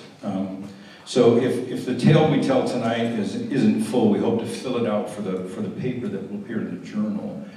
If we miss something, we'll do our very best to pick it up. But what we've got here tonight is some high points, some that we're going to elaborate on a little bit because they seem to be a pivot point as we moved on, a pivot point where the Spirit of God was taking us a little further or shifting our points of view or even our direction. It's a myriad of events, and as I've said, lots of people who walked out this journey of Indigenous culture and faith, and around the simple rubric of what does it look like for us to be authentic followers of the Jesus way and authentically Indigenous. And I'm not sure we've arrived there by any other means, or by any means. So it's not just because we have a drum and we do an opening ceremony led by Casey. Like, we haven't arrived. We're still working on what does it look like for us to live authentically as followers of the Jesus way and authentically as collection, as we heard earlier this evening, all of those First Nations, all of those tribes from around the globe saying, here's who I am. What does it look like for us to do that? So we're placing them tonight and in the paper that will follow in a kind of a bulleted form with some commentary where it's appropriate to make note of some key events and so on. In Canada, in the early 1960s, Tom and Helen Francis, Bill Jackson, Albert Tate, and others saw the need for an Indigenous organization that would gather Native congregations together for support, training, and encouragement. Together, they birthed the Native Evangelical Fellowship of Canada, or the NEFC. Though present in diminished form today, NEFC continues to be present and work its way out in faith and life in Indigenous communities. These were some of the forerunners. I'm not sure they'd have been exactly comfortable with what they would see here tonight. So it wasn't as if they had taken the journey as far as we have. But we need to acknowledge that it's people like Tommy and Helen Francis and Bill Jackson and Albert Tate and others. It's because of their journey that we could journey further, and Adrian will have others. If we could go back one slide. No, go ahead. Yeah. I grew up in the traditional world of my own Cayuga people, the Handsome Lake Longhouse religion, non-Christian religion.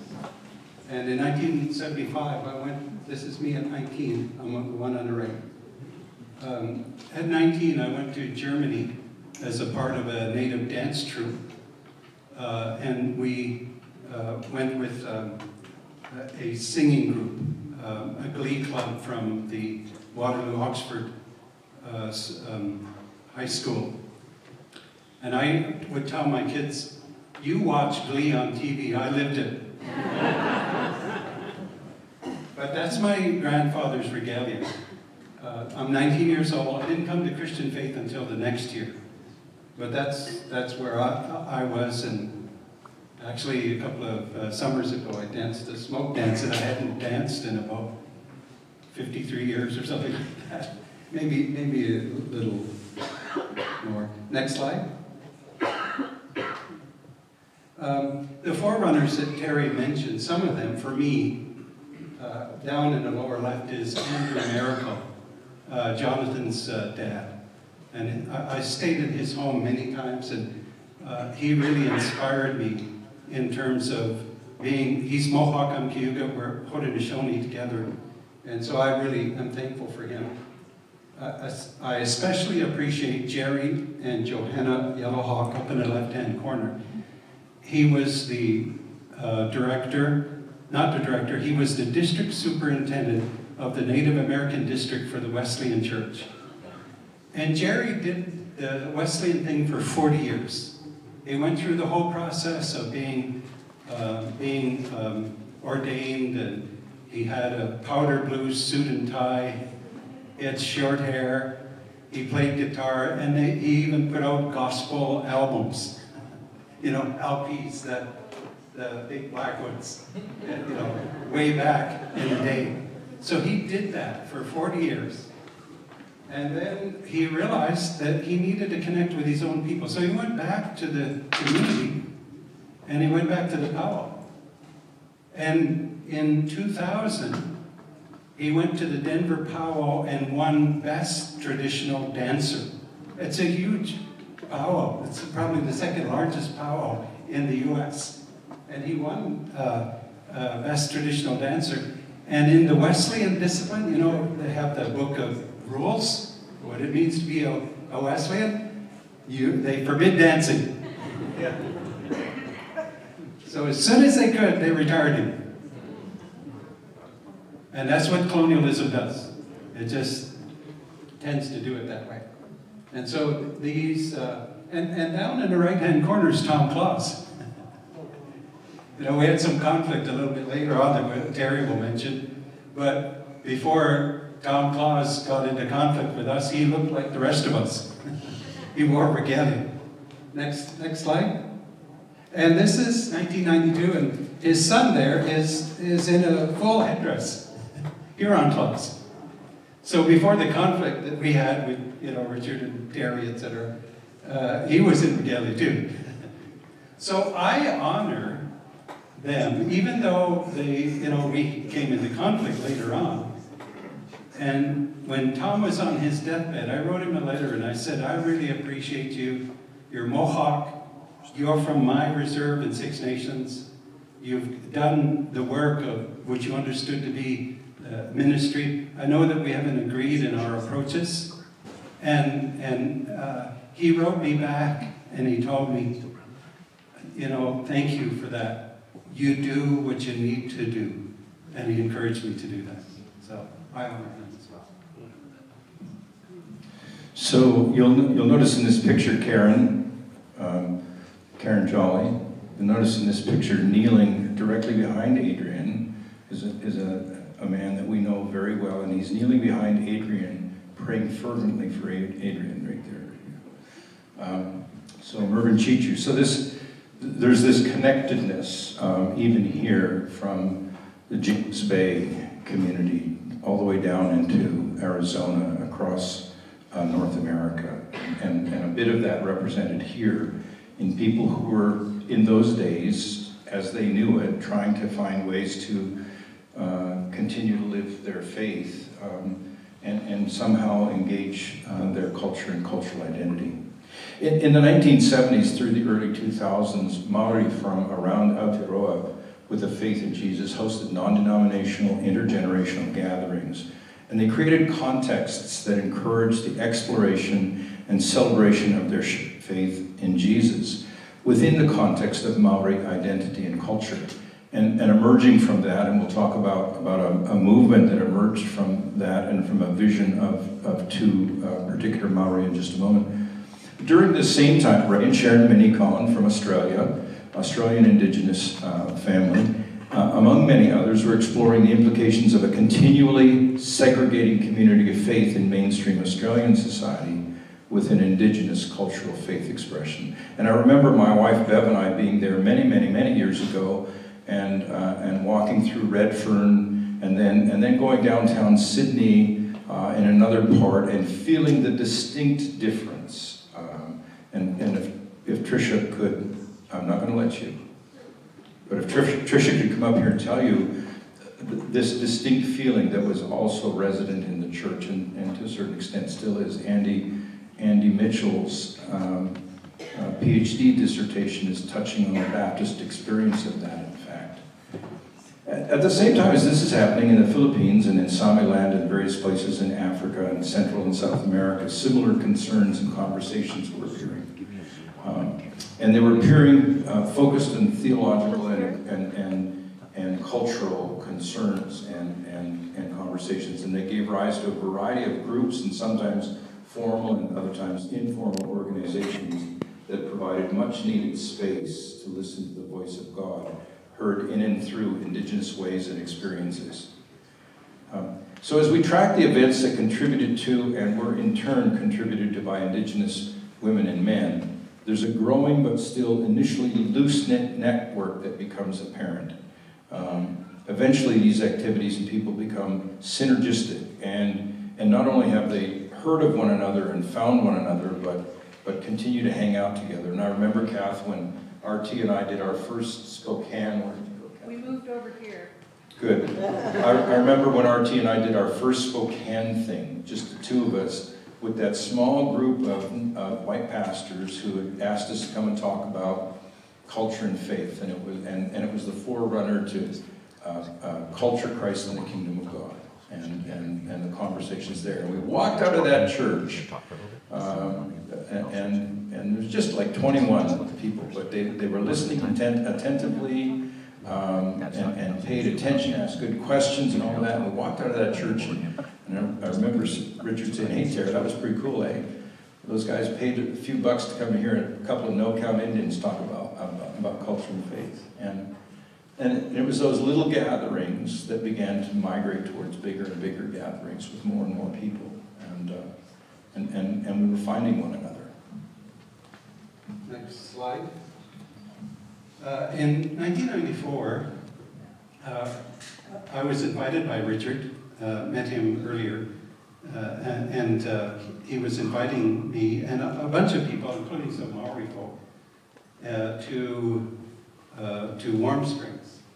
And Garland Bruno and his wife were there, and Richard and Kath were there.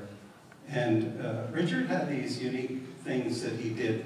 One of the things is that he would look up into the sky, thinking profound thoughts, I guess. You know, that was his thing, and then he'd say something profound. And then he would do this, like, I don't know if that's wax on or wax off or something. But he was doing one of those looking up in the sky things. And he says, I hear a sound. And I don't know about you, but every now and again, little words like that just suddenly are full of meaning. And he was talking about an indigenous sound. And Kath and Garland Bruno's wife went to a place in another room and got the drums that belonged to Richard and Garland and brought them out to them and just handed it to them. And for the first time for me, I've heard, you know, hand drums being played by indigenous people, and people start to get up and dance. And I'm not sure whether they sang or not, but you know, it was a moving moment. The Maori folk had just given that charge to be indigenous, you know, let it be there. And so that I hear a sound came from that time, and I really appreciate that. And it's stuck in my heart ever since that happened. I didn't dance then. But I said to Richard, I'm not quite there, but I'm with you 100% with what the direction we're going. So. In 1981 in Norman, Oklahoma, the Christian Hope Indian Eskimo Fellowship, the acronym CHIEF, hosted a conference called Sunrise 81. North, Central, and South American indigenous Christian leaders gathered to celebrate indigenous people and Christian faith. Now, it wasn't where we are at today, but it was a step toward the eventual goal. In 1989, also sponsored by CHIEF, was a gathering at the U.S. Center for World Mission, where the North American Native Christian Council, or NAIITS, was formed, and Richard was hired. They said Nancy. They called it Nancy. Yeah. So when their wives were asking them, where are you going? We're going to Nancy. No comment. So Richard was hired as the first executive director, and it was really another step toward what Richard would become a part of that would be even more significant. Back in Canada, 1990, a different occurrence, the standoff at Oka, Quebec, the Mohawk, joined by others from across the country, resisted yet another incursion into indigenous territory, and it precipitated the Oka crisis at Kanastagi in Quebec, and it caused a post-1990 appeal to be issued by Ross Miracle, Jonathan's brother, to the Evangelical Fellowship of Canada to get involved and respond to how indigenous people were being treated there, and bringing Christian voices from the non-indigenous world into support. And it didn't seem like much at the time, but there were so many indigenous women and men who participated in supporting that eventually found one another in this movement that was beginning to grow. So there are dates and places and times and faces that emerge from this that continue us on the path. Next slide. Each one of us, Richard, Randy, Terry, Sherry, all of us have our own developmental path and how we got where we are. I understood what somebody called, Melvin Hodges actually was a Pentecostal mission writer, and he talked about the three self church: self-supporting, self-propagating, and self-governing. So that three-self church was from an earlier missionary who was trying to advance indigenous churches and trying to see that they develop. I went back to Six Nations after only a 1-year institute level of Bible training, and we actually started a church. It was self-supporting. We had our own constitution, we had our own CRA number, so we took care of our business, and we grew, and eventually bought 5 acres of land and built this church. But it was a three-self church, and one of the things that I realized after a while was that you can do a three-self church in any denomination. You can do it in Anglican, you can do it in Baptist, you can do it in Pentecostal, you can do it in Reformed, because it's fundamentally a bit of a structural thing. Self-governing, so you adopted the constitution of the denomination you're a part of. Self-supporting, people give the money to take care of business. And then self-propagating, then it grows on its own, with the efforts of people. But then, next slide, what we were beginning to do in the mid-90s was talk about the fourth self, which was self-theologizing, which was thinking about our context as Indigenous people, and what does it look like for Mi'kmaq to follow Christ?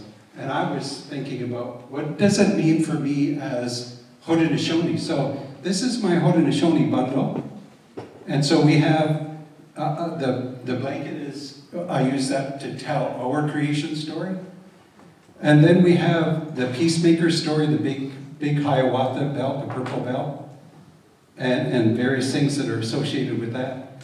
And then our other wampum belts. Dish with one spoon at the top, the Haudenosaunee Anishinaabe peace belt and the silver covenant chain, and the 2-row wampum. We made that with the Dutch in 1613. Then we reiterated it with the British after them, and then with the Americans. And whenever we have conflict with Canada, we bring out that 2-row wampum as well, in order to say, we agreed to this in the first place. And then we've had Christian mission. And one of the things that we have to do is own our ugly history as a church.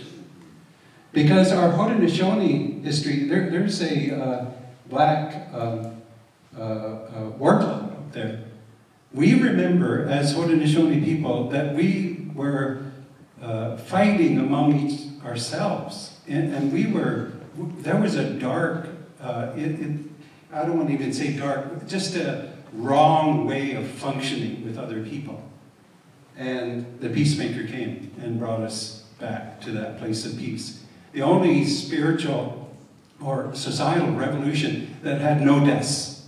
There's deaths leading up to it, but in the revolution, it was a revolution of peace and nobody was killed. So that is the journey that we've been on, all of us, to differing degrees, like Casey with the pipe ceremony here, Jonathan with his music, and the one song there, River of Life, has a Haudenosaunee tune and melody to it. I remember that melody going to the traditional longhouse. So as time moves along, in 1994 and 95, 96, there are a series of events that involve Canadian and U.S. First Nations people.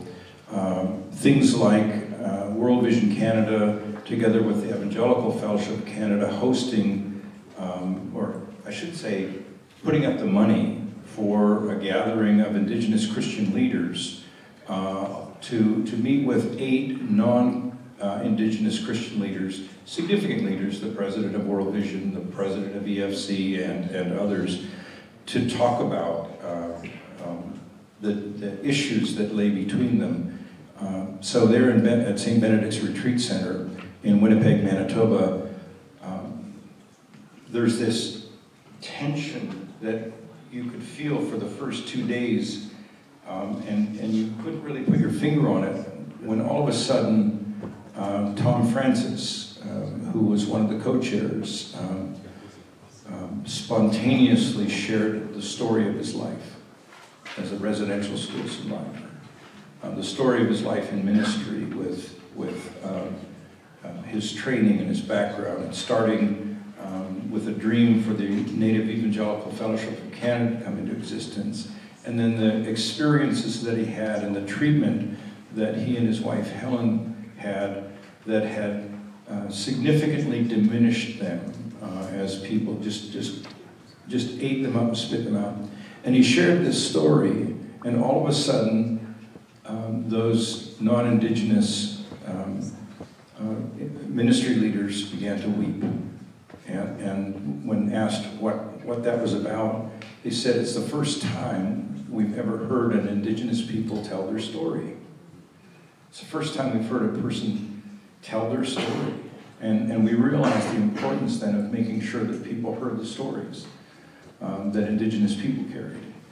So the year later, in 1995, Elijah Harper, then a member of Canadian Parliament, calls the Sacred Assembly into existence, gathering political leaders, church leaders from across Canada to talk about the issues in Canada, and pegs it very much as a spiritual reality that needed to be addressed, spiritual malaise in Canada.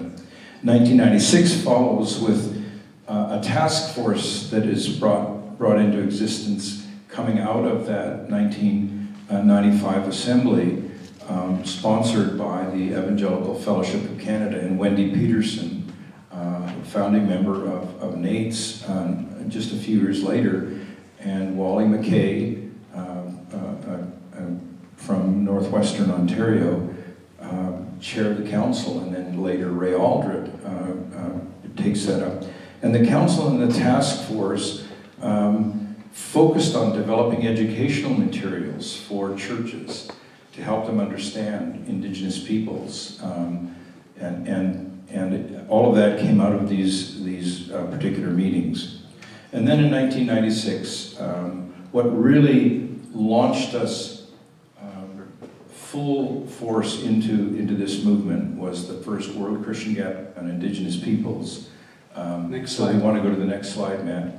And the inaugural WCGIP, the World Christian Gathering on Indigenous Peoples, held in Rotorua, New Zealand, visioned and chaired by Monty and Linda O'Hip with others. It was at this gathering that the vision of NAITS was birthed in terms of its ethos. Its ethos began to be described simply, what does it look like for us to live authentically as Indigenous people and authentically as followers of Jesus? And there were, from North America, 51 representatives. Richard and Catherine, my wife Bev and I, Matt was there, countless others from across Canada and the United States at that first gathering in Rotorua City, New Zealand. And I pegged that place, that time, as really the ethos that still situates itself in NAITS today. What does it look like for us to be authentically Indigenous and authentically followers of Jesus' way? And Sam Chapman is still on our Elders Board. Next slide. The second World Christian Gathering on Indigenous People happened in Rapid City, 1998, in South Dakota. Richard and Catherine Twiss and Terry and Bev LeBlanc were co-hosts for that, or chairs for that meeting. And it is very interesting to me. Is there anybody here who was there? Okay, there's a few folks that were there. There was a meeting at the band shell where Monty spoke one afternoon in that park in front of the Civic Center. And I remember him really speaking strongly. Monty says the Maori language is the fundamental characteristic is the verb. He says we're an action people, we're a society of movement. And his charge was like the charge that you give for somebody when they're called into ministry. You know, that people have laying on of hands when somebody's commissioned or ordained in the church and somebody gives them a charge. I felt like I heard a charge, and it was the cultural mandate charge. And Monty was really clear, really strong, and he was talking about Jesus being the purpose of everything. And he says, culture is not the end. He says, culture is the means to bring us back to the Creator for His glory. That's what was like, that's the cultural mandate. You know, people get arguing over drums and feathers and all of that, and it's like, you're missing the point. And there's something deeper than all of that. It's integral, it's connected to the land. It's an expression of our language, of our culture, of that which is within us as people, as Maori people, as Cayuga and Mohawk, etc. And so I remember that. I took that as, you know, a charge, and it was a powerful time in Rapid City. So from 1998, where the vision of NAITS actually solidifies, and we begin to talk about graduate theological education and so forth, the need at that time is to address criticisms that were aimed our way, that we didn't have the credentials to be able to say the things that we were saying, do the things that we were doing. We didn't have the theological chops or the missiological chops or the biblical studies backgrounds that were necessary in people's minds for us to do this.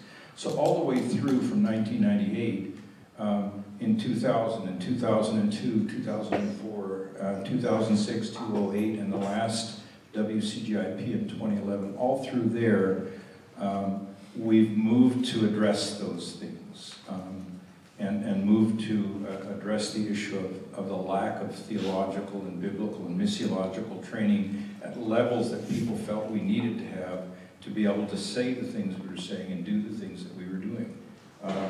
So by the time we get to the last WCGIP, we have a very well-formed, very robust idea of what theological education needed to do in order to address these things for Indigenous people.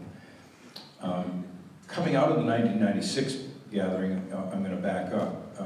Coming out of the 1996 gathering, as we thought about hosting one in North America, there was a gathering convened in Atlanta, Georgia, and a number of people who had either been there or heard about it assembled there to talk about whether or not we could actually host a gathering. And Kath, I cannot remember why Richard didn't attend that one. He was at something, but I can't remember what it was. So Atlanta, Georgia, at the end of the few days that we met, a decision was reached that Jimmy Anderson, Creek, and myself would be appointed as the co-chairs to investigate and report back and then look to hosting a gathering of the same kind as the original 1996 World Christian Gathering, but to do it in North America somewhere.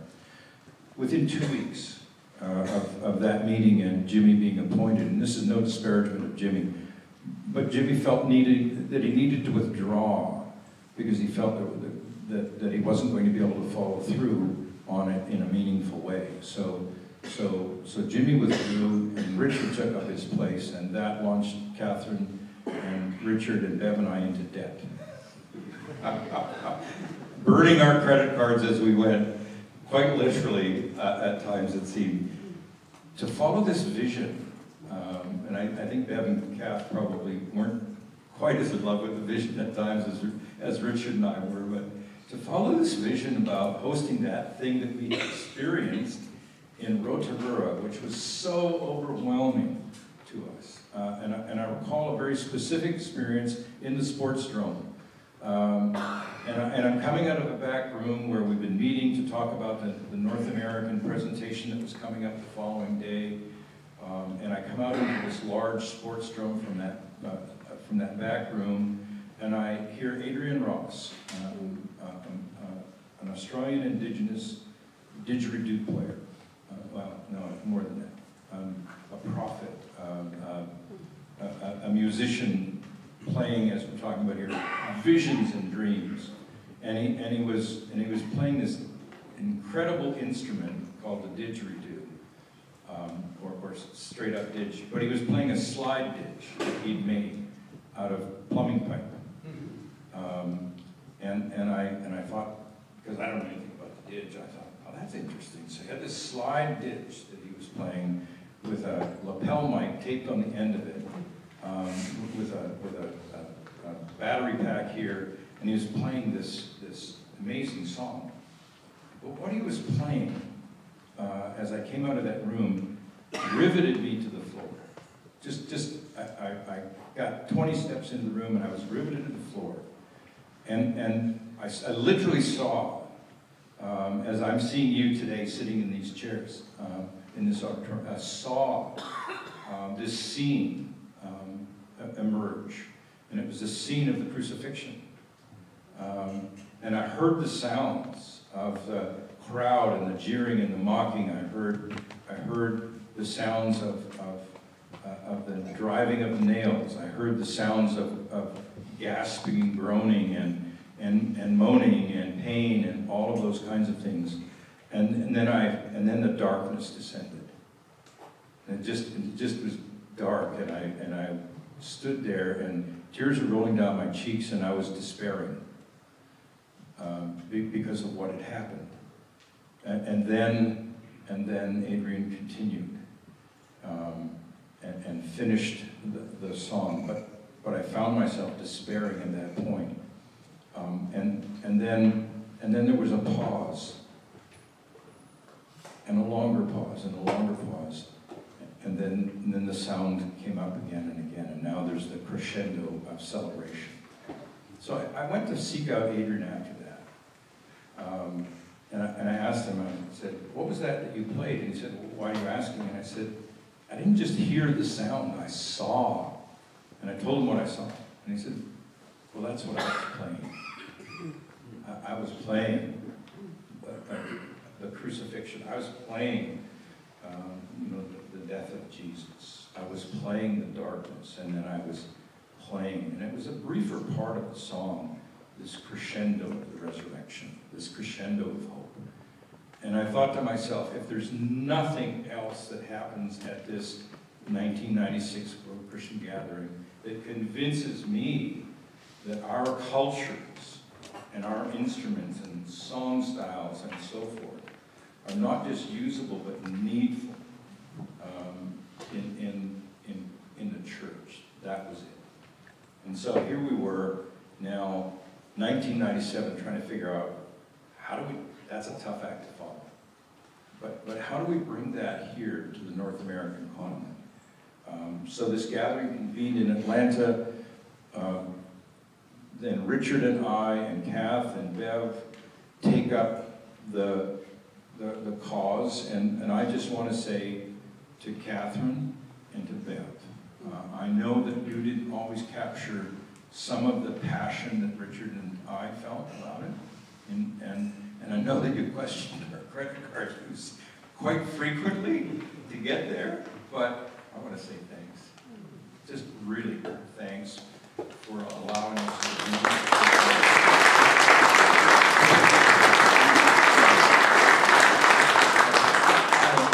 I don't know a lot of spouses, a lot of partners who would have been as behind us as you were and Beth was. I really don't. And I know the travels that we did on occasion together cemented our relationship so deeply. So thank you, Kath. In 1997, that same year, Richard and I met with the leaders of Chief at Mesa to discuss their concerns about culture and faith, because those had been raised in that Atlanta meeting. then the contextualization movement was of concern to them because they saw, it seemed they saw some movement that was going to be problematic in their view, and they wanted to talk about it. So Corky Hahn, who was then with Mission America, moderated a conversation between Tom and Huron Claus, the chief, and Richard and I, and we went back and forth for a period of time, and it was again a space where we realized the need to get the tools to study, to prepare for these kinds of things. In '98, Richard's work with the International Bible Society on the New Testament that he wanted in place for us for the WCGIP in Rapid City, the second one in 1998, created some additional frictions when Richard's use of the words feather, drums, dancing, and so on triggered charges of syncretism and compromised by some of the more conservative ministry leaders that were attached to that and questioned the apparent use of indigenous cultural items and activities that these words and other things represented. So in 1998, as a part of their then activity in the world, Promise Keepers in the US convened a gathering in Colorado Springs, and that gathering in Colorado Springs brought together Adrian and Richard and myself and Art Begay, labeled Team Twist, and 6 gentlemen from the other side, with including Tom and Huron Claus, labeled Team Claus, to discuss these issues, overseen by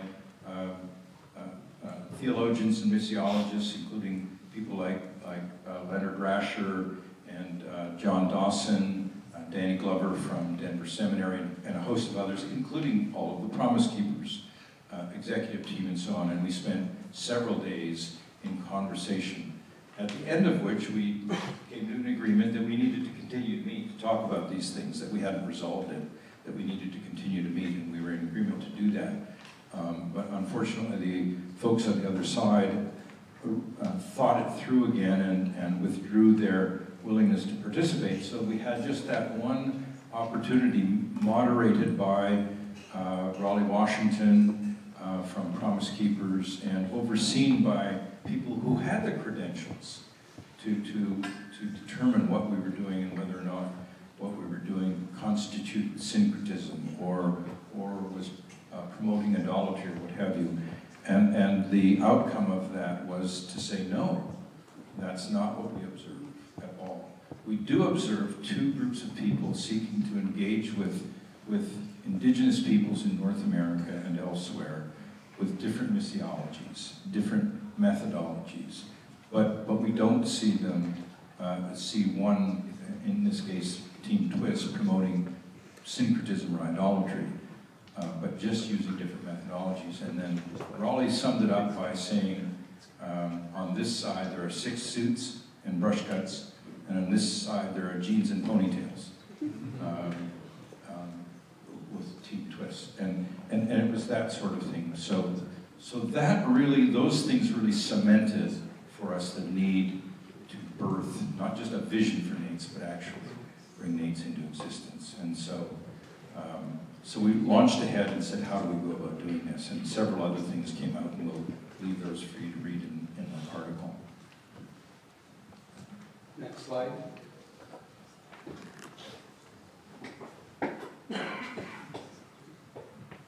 You talked so long they froze. Oh, just kidding. This is our original board. Randy Woodley on the left. I just was with him and Edith last weekend. Had a great time at their Elohei Center, where they have land in Oregon, Yam Hill, Oregon. And there are no yams in Yam Hill, just for your information. Actually, it's the name of the indigenous people there, Yamo. So that's where that name comes from.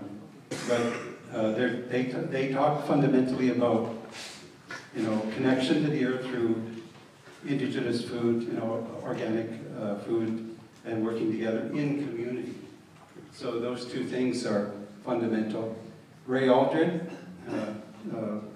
Terry calls him Smarty Pants Indian. He is the Indigenous Studies Director at Vancouver School of Theology.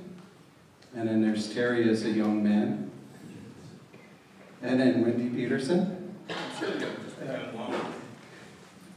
Wendy Peterson. She was really wonderful. She was somebody who could make and take a joke, and really miss her a lot. And then Richard, there in the middle. And then Cheryl Bear. And then myself. And then Cornelius Buller. He was our token white man. He was our Mennonite. And then Steve Sharamy, who was also the chief in his community of Chitimacha, Biloxi Chitimacha in, I think that, was it Andrew? When that Hurricane Andrew? It was Hurricane Andrew. He drove all the way from his community on the coast, all the way up to our meeting at Asbury, our symposium at Asbury in Wilmore, Kentucky. He stayed for a few hours, listened to a few people, give their presentation, and he drove right back because he needed to get back to his community. So that's the kind of spirit.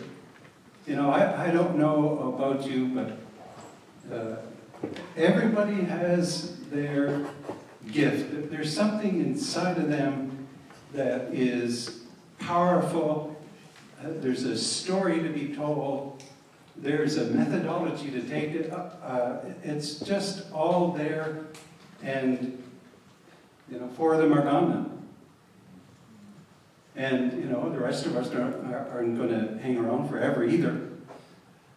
And it's kind of like what we have, and if you take a look at the next slide, this is our elders now. So Fern Cloud, she's Dakota, Presbyterian, with the Dakota Presbytery, Upper Sioux Reservation in Minnesota.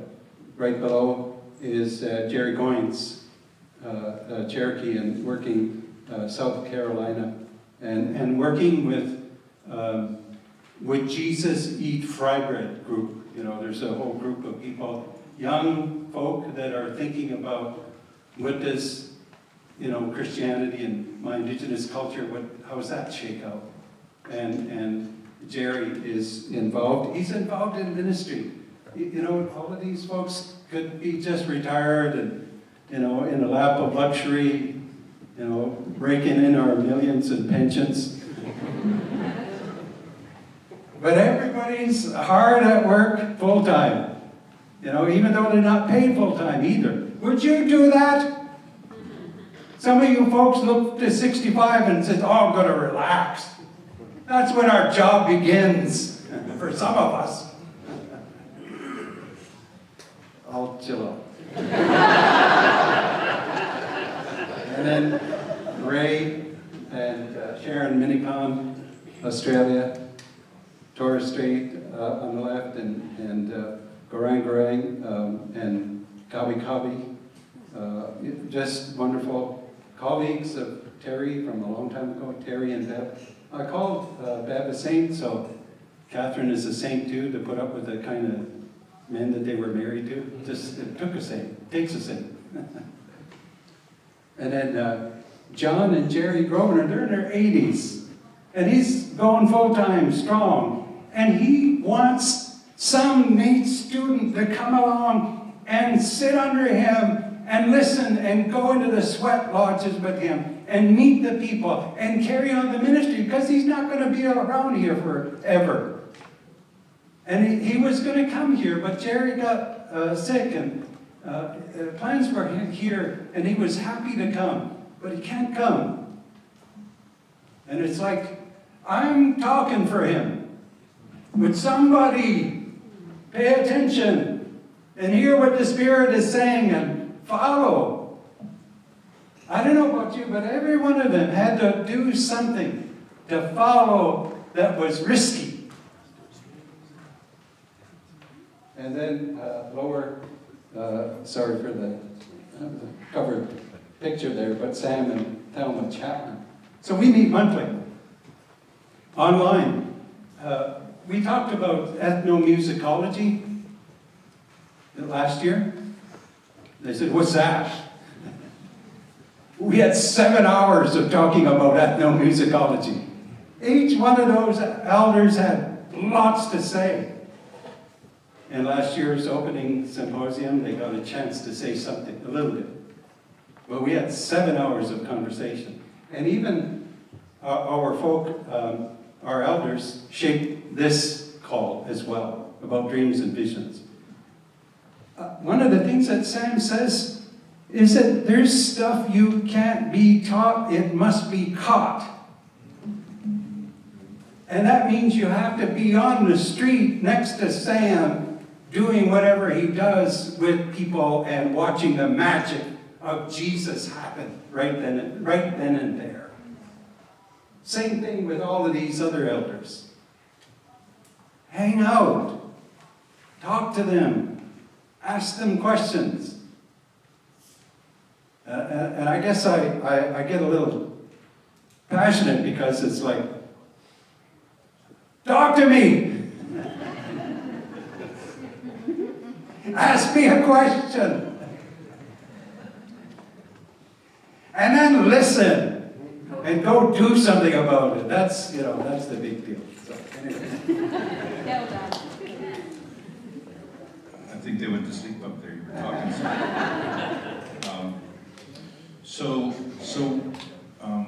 In 2001, we formally incorporated NAITS.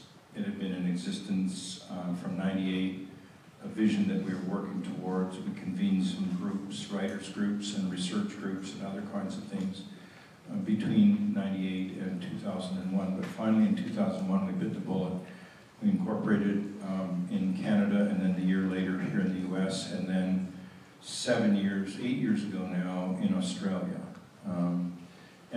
And we changed our name in '03 to reflect the fact that Ray and Sharon Minicon and Sam and Thelma Chapman, among others, folks in the Philippines like Pio and Sonia Arce, folks in Samiland like Hokon and Marie Enochson and others had expressed interest in what we were doing, and some of us visited Sweden and spent time among the Sami. Some of us went to the Philippines, and some to Central America, South America, some to Australia and New Zealand more and more. And we changed our name from the North American Institute for Indigenous Theological Studies, which was originally incorporated, to simply NAITS, an Indigenous Learning Community, to recognize that we were going places where the word North America would be colonial. And we knew what it was like to be colonized, and we didn't want to have that. And it's still a challenge for anything that originates in one place to migrate somewhere else and to do it with integrity. We've tried to do that in those places. So we've changed the name. We incorporated in Australia, and we have a college there, the very first college in Australia that is accredited for a postgraduate study that is, again, governed, curriculum developed, delivered, etc. Naomi Wolf, whom Adrian has talked about, and Damien has talked about, who guides that. Tricia here, who has put all kinds of time and effort into it. Sarah McCullough. Sherry said tonight that we have 3 graduates tonight, all 3 of whom work with us now. We hired them all. So if you're looking for work, come and study with us. But we hired all 3, Sarah in Australia, Donnie, who oversees our colleges program, and I mean, this is a really cool thing. We have a faculty who can deliver courses to colleges, both Canadian and coming up U.S. colleges, who are interested in Indigenous subjects and topics and so forth. And we have faculty who can deliver that. Donnie oversees the colleges program where we deliver the course. We develop and deliver the content and manage the content for undergraduate students, and the institutions pay us for it. And the institutions do the administration for it. We don't, but it's our stuff and our faculty, and Donnie oversees that. So we hired Donnie. Nicole, as you've heard, is working together with Mike on the Canadian Learning Community for theological, for decolonization of theological studies. And we are working with non-Indigenous institutions in Canada and in the US, and we will be in the coming year also in the Australian context, because NAITS is international. So these are things that emerged out of this gathering of people over time, from individual journeys, finding one another and journeying together, some of us in pairs and some of us in triplicates, and then Richard and Kath, after the '98 gathering, launching Wichoni and Many Nations One Voice conferences, which gathered huge numbers of people together. Ray Minicon and Sharon, World Vision Australia, gathering all kinds of people together over time, bringing them together to have these conversations. In New Zealand, Sam and Thelma Chapman, their daughter Hannah is with us tonight and is one of 4 Maori women who will be presenting here during the symposium, following in Mom and Dad's footsteps, following in the footsteps of other Maori leaders who have taken up this philosophy, this kaupapa, in a good way. And Hannah Seddon is here, a colleague of Sherry's denomination, and there are these interconnections, these intertwinings, and I guess that's really what we wanted to say tonight. Yushan Seminary is here today, from Taiwan. We've just signed an agreement with Yushan Seminary to partner together. We're going to be signing an agreement with Yushan Seminary. And yeah, we'll clap again. One more time we'll clap. But I mean, the idea that Indigenous people from around the globe are finding one another and finding common cause, and being able to support one another, and being able to learn together and share together. We've got a long way to go yet, but Hokabet Solano, one of our PhD students sitting here from Panama, being mentored as one of her team by a faculty member, one of 2 Spanish speaking. And so we have someone who can do their work in Spanish, because we have 2 people who speak, read, and write in Spanish, and are academics. And Cecilia Tizan was here with her daughter. And she comes regularly, and she came to me and said, "I call you uncle, right?" And I thought, so this is the thing that's been built, that we just wanted to give you a sense of. There's lots more that's not in tonight's presentation that will be in the article. More about Australia, more about New Zealand, more about Taiwan, more about the Philippines, more about Central South America, more about our connections in the African continent, more about our work in Sami land and elsewhere in the past, and what we dream of for the future. These are our dreams and visions, but you're here tonight. You're here tonight because of dreams and visions that were birthed in the hearts of women and men across the globe, sometimes slogging it out individually for a long time before they found somebody who was heading down that same road.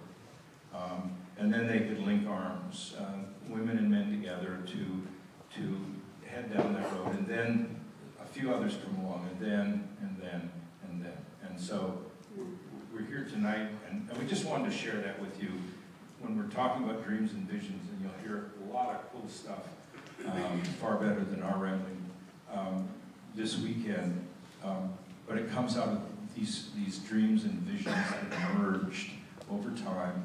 And I want to go back to people like Jerry and Johanna Yellowhawk, who, as with Hebrews 11, labored long and hard, had faith and hope and expectation, but didn't necessarily realize it. People from me like Tommy and Helen Francis, who labored long and hard, but perhaps didn't realize it. And there are similar stories in Aotearoa, similar stories in Australia, similar stories in the Philippines and elsewhere, people who labored long and hard, on whose shoulders we now stand.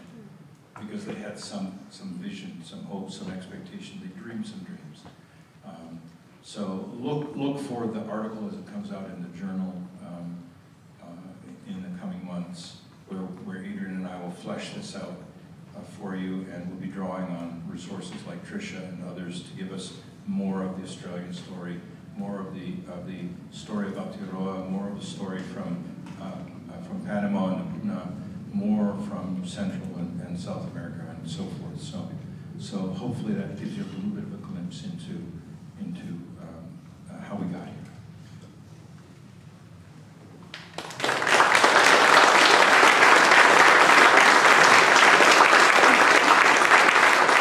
Thank you so much. And one of the gifts, I think, of the CLC, which we affectionately call our Canadian Learning Community for Decolonization and Innovation in Theological Education. Say that a few times over. One of the gifts of that is actually collecting and curating these stories of our elders and founders. And so, Roman? I'd just like to make one other point. When we launched NAIITS, we had some clear ideas in mind about the philosophy, the ethos, apart from what I've shared about, authentically Indigenous, authentically Christian. They were this. We wanted to ensure that the agenda was set by the Indigenous community, that we determined where we were going and how we were getting there in all matters. Two, we wanted to ensure that the presentations that were made at our annual symposium, this event, were decided by us, but we would try very hard to make 50% of those who came to present be of non-Indigenous context. Maybe they're African, maybe they were African American, maybe they were African Nova Scotian, maybe they were Asian, Korean or other. Maybe they were Euro-Canadian, Euro-American, Euro-Australian, whatever. But we would include them in the conversation as the conversation unfolded. The third thing is no one got a title. We talk about being elders and all that kind of stuff, but we try very hard. You're not here because you got a PhD or a THD or whatever. You're here because Aya Demalades is here. Aya is here. I don't care what her titles are. She is my sister. She is our friend. She's family. She's here for that.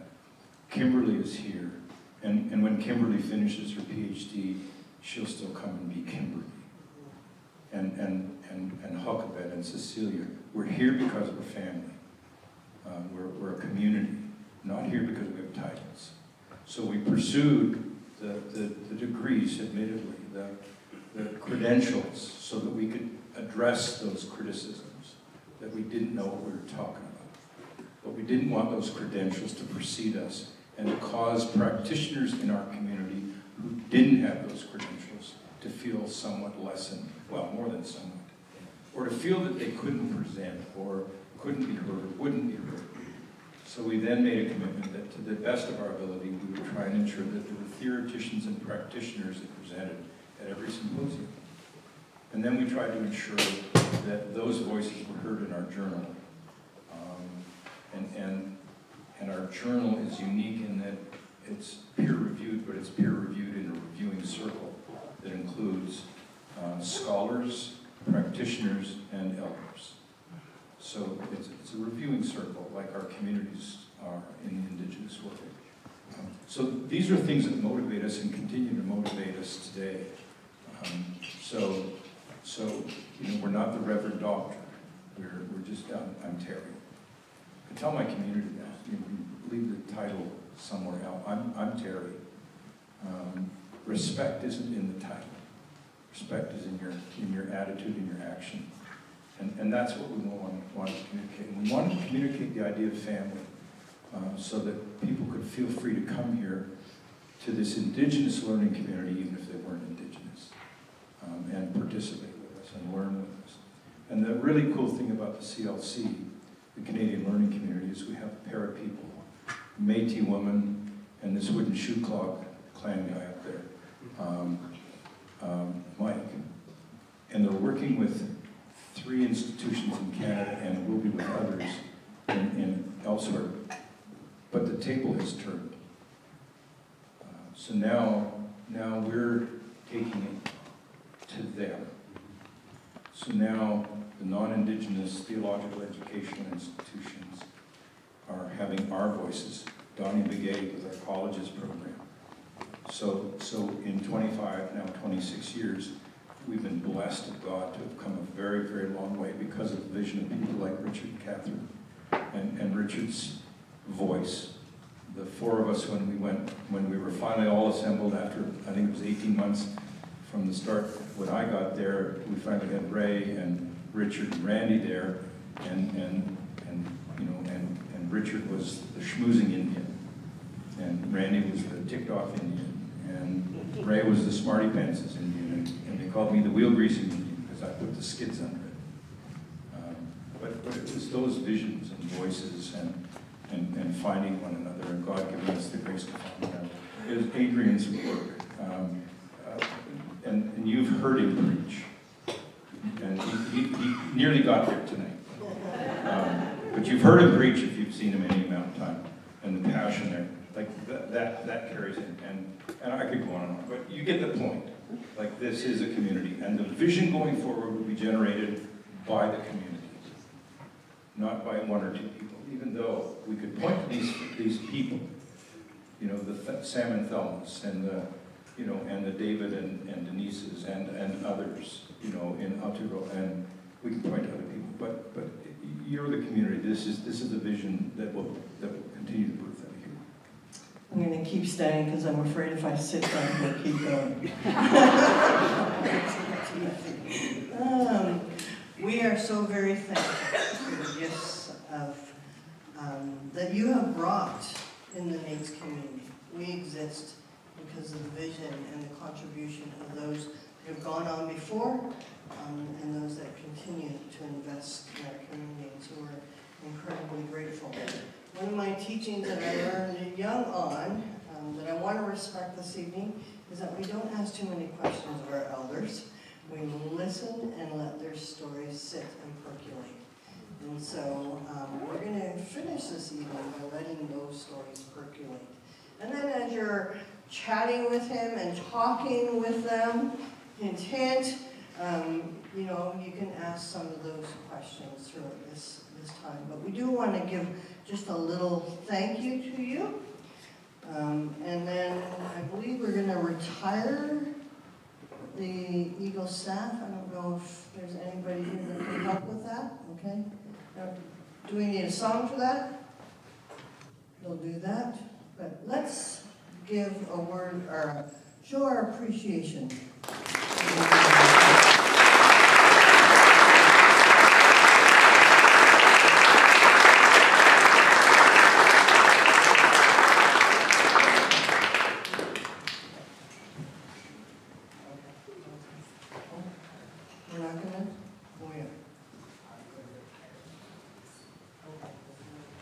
I'm going to ask you all to stand. And after the retirement of the Eagle staff, we invite family and friends to join us over to the Center of Western Studies. There's a wonderful bison display on there as well. And it's the building that's in the shape of a teepee somewhat.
over here.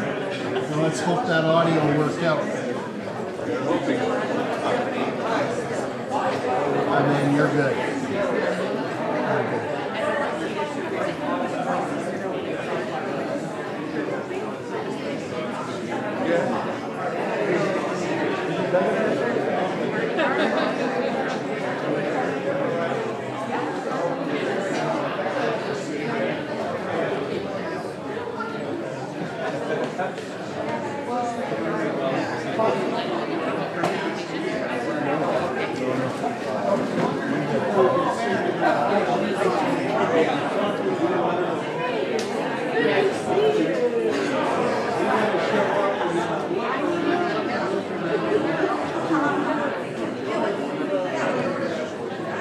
All right, bro.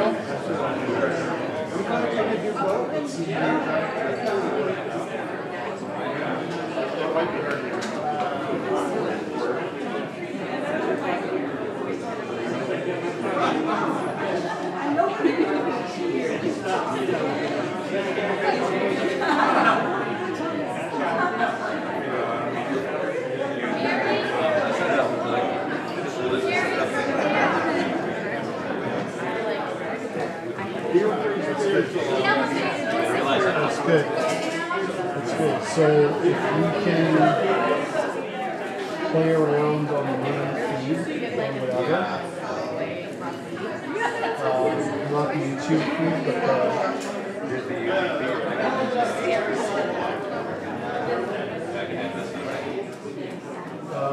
I don't know, why was the other one so far behind?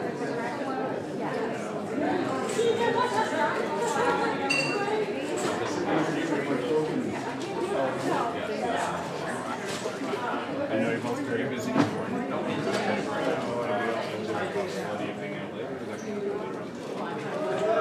There'll be people coming to our house.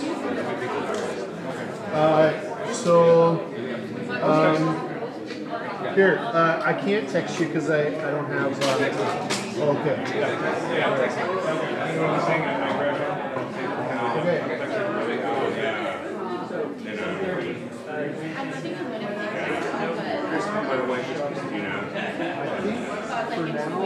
It would have been easy to recognize.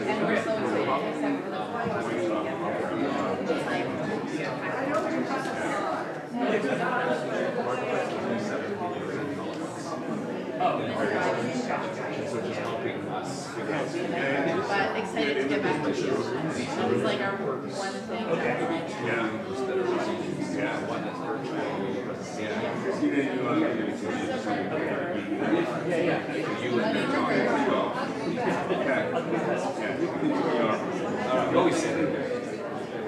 Okay, let's now try to type some stuff.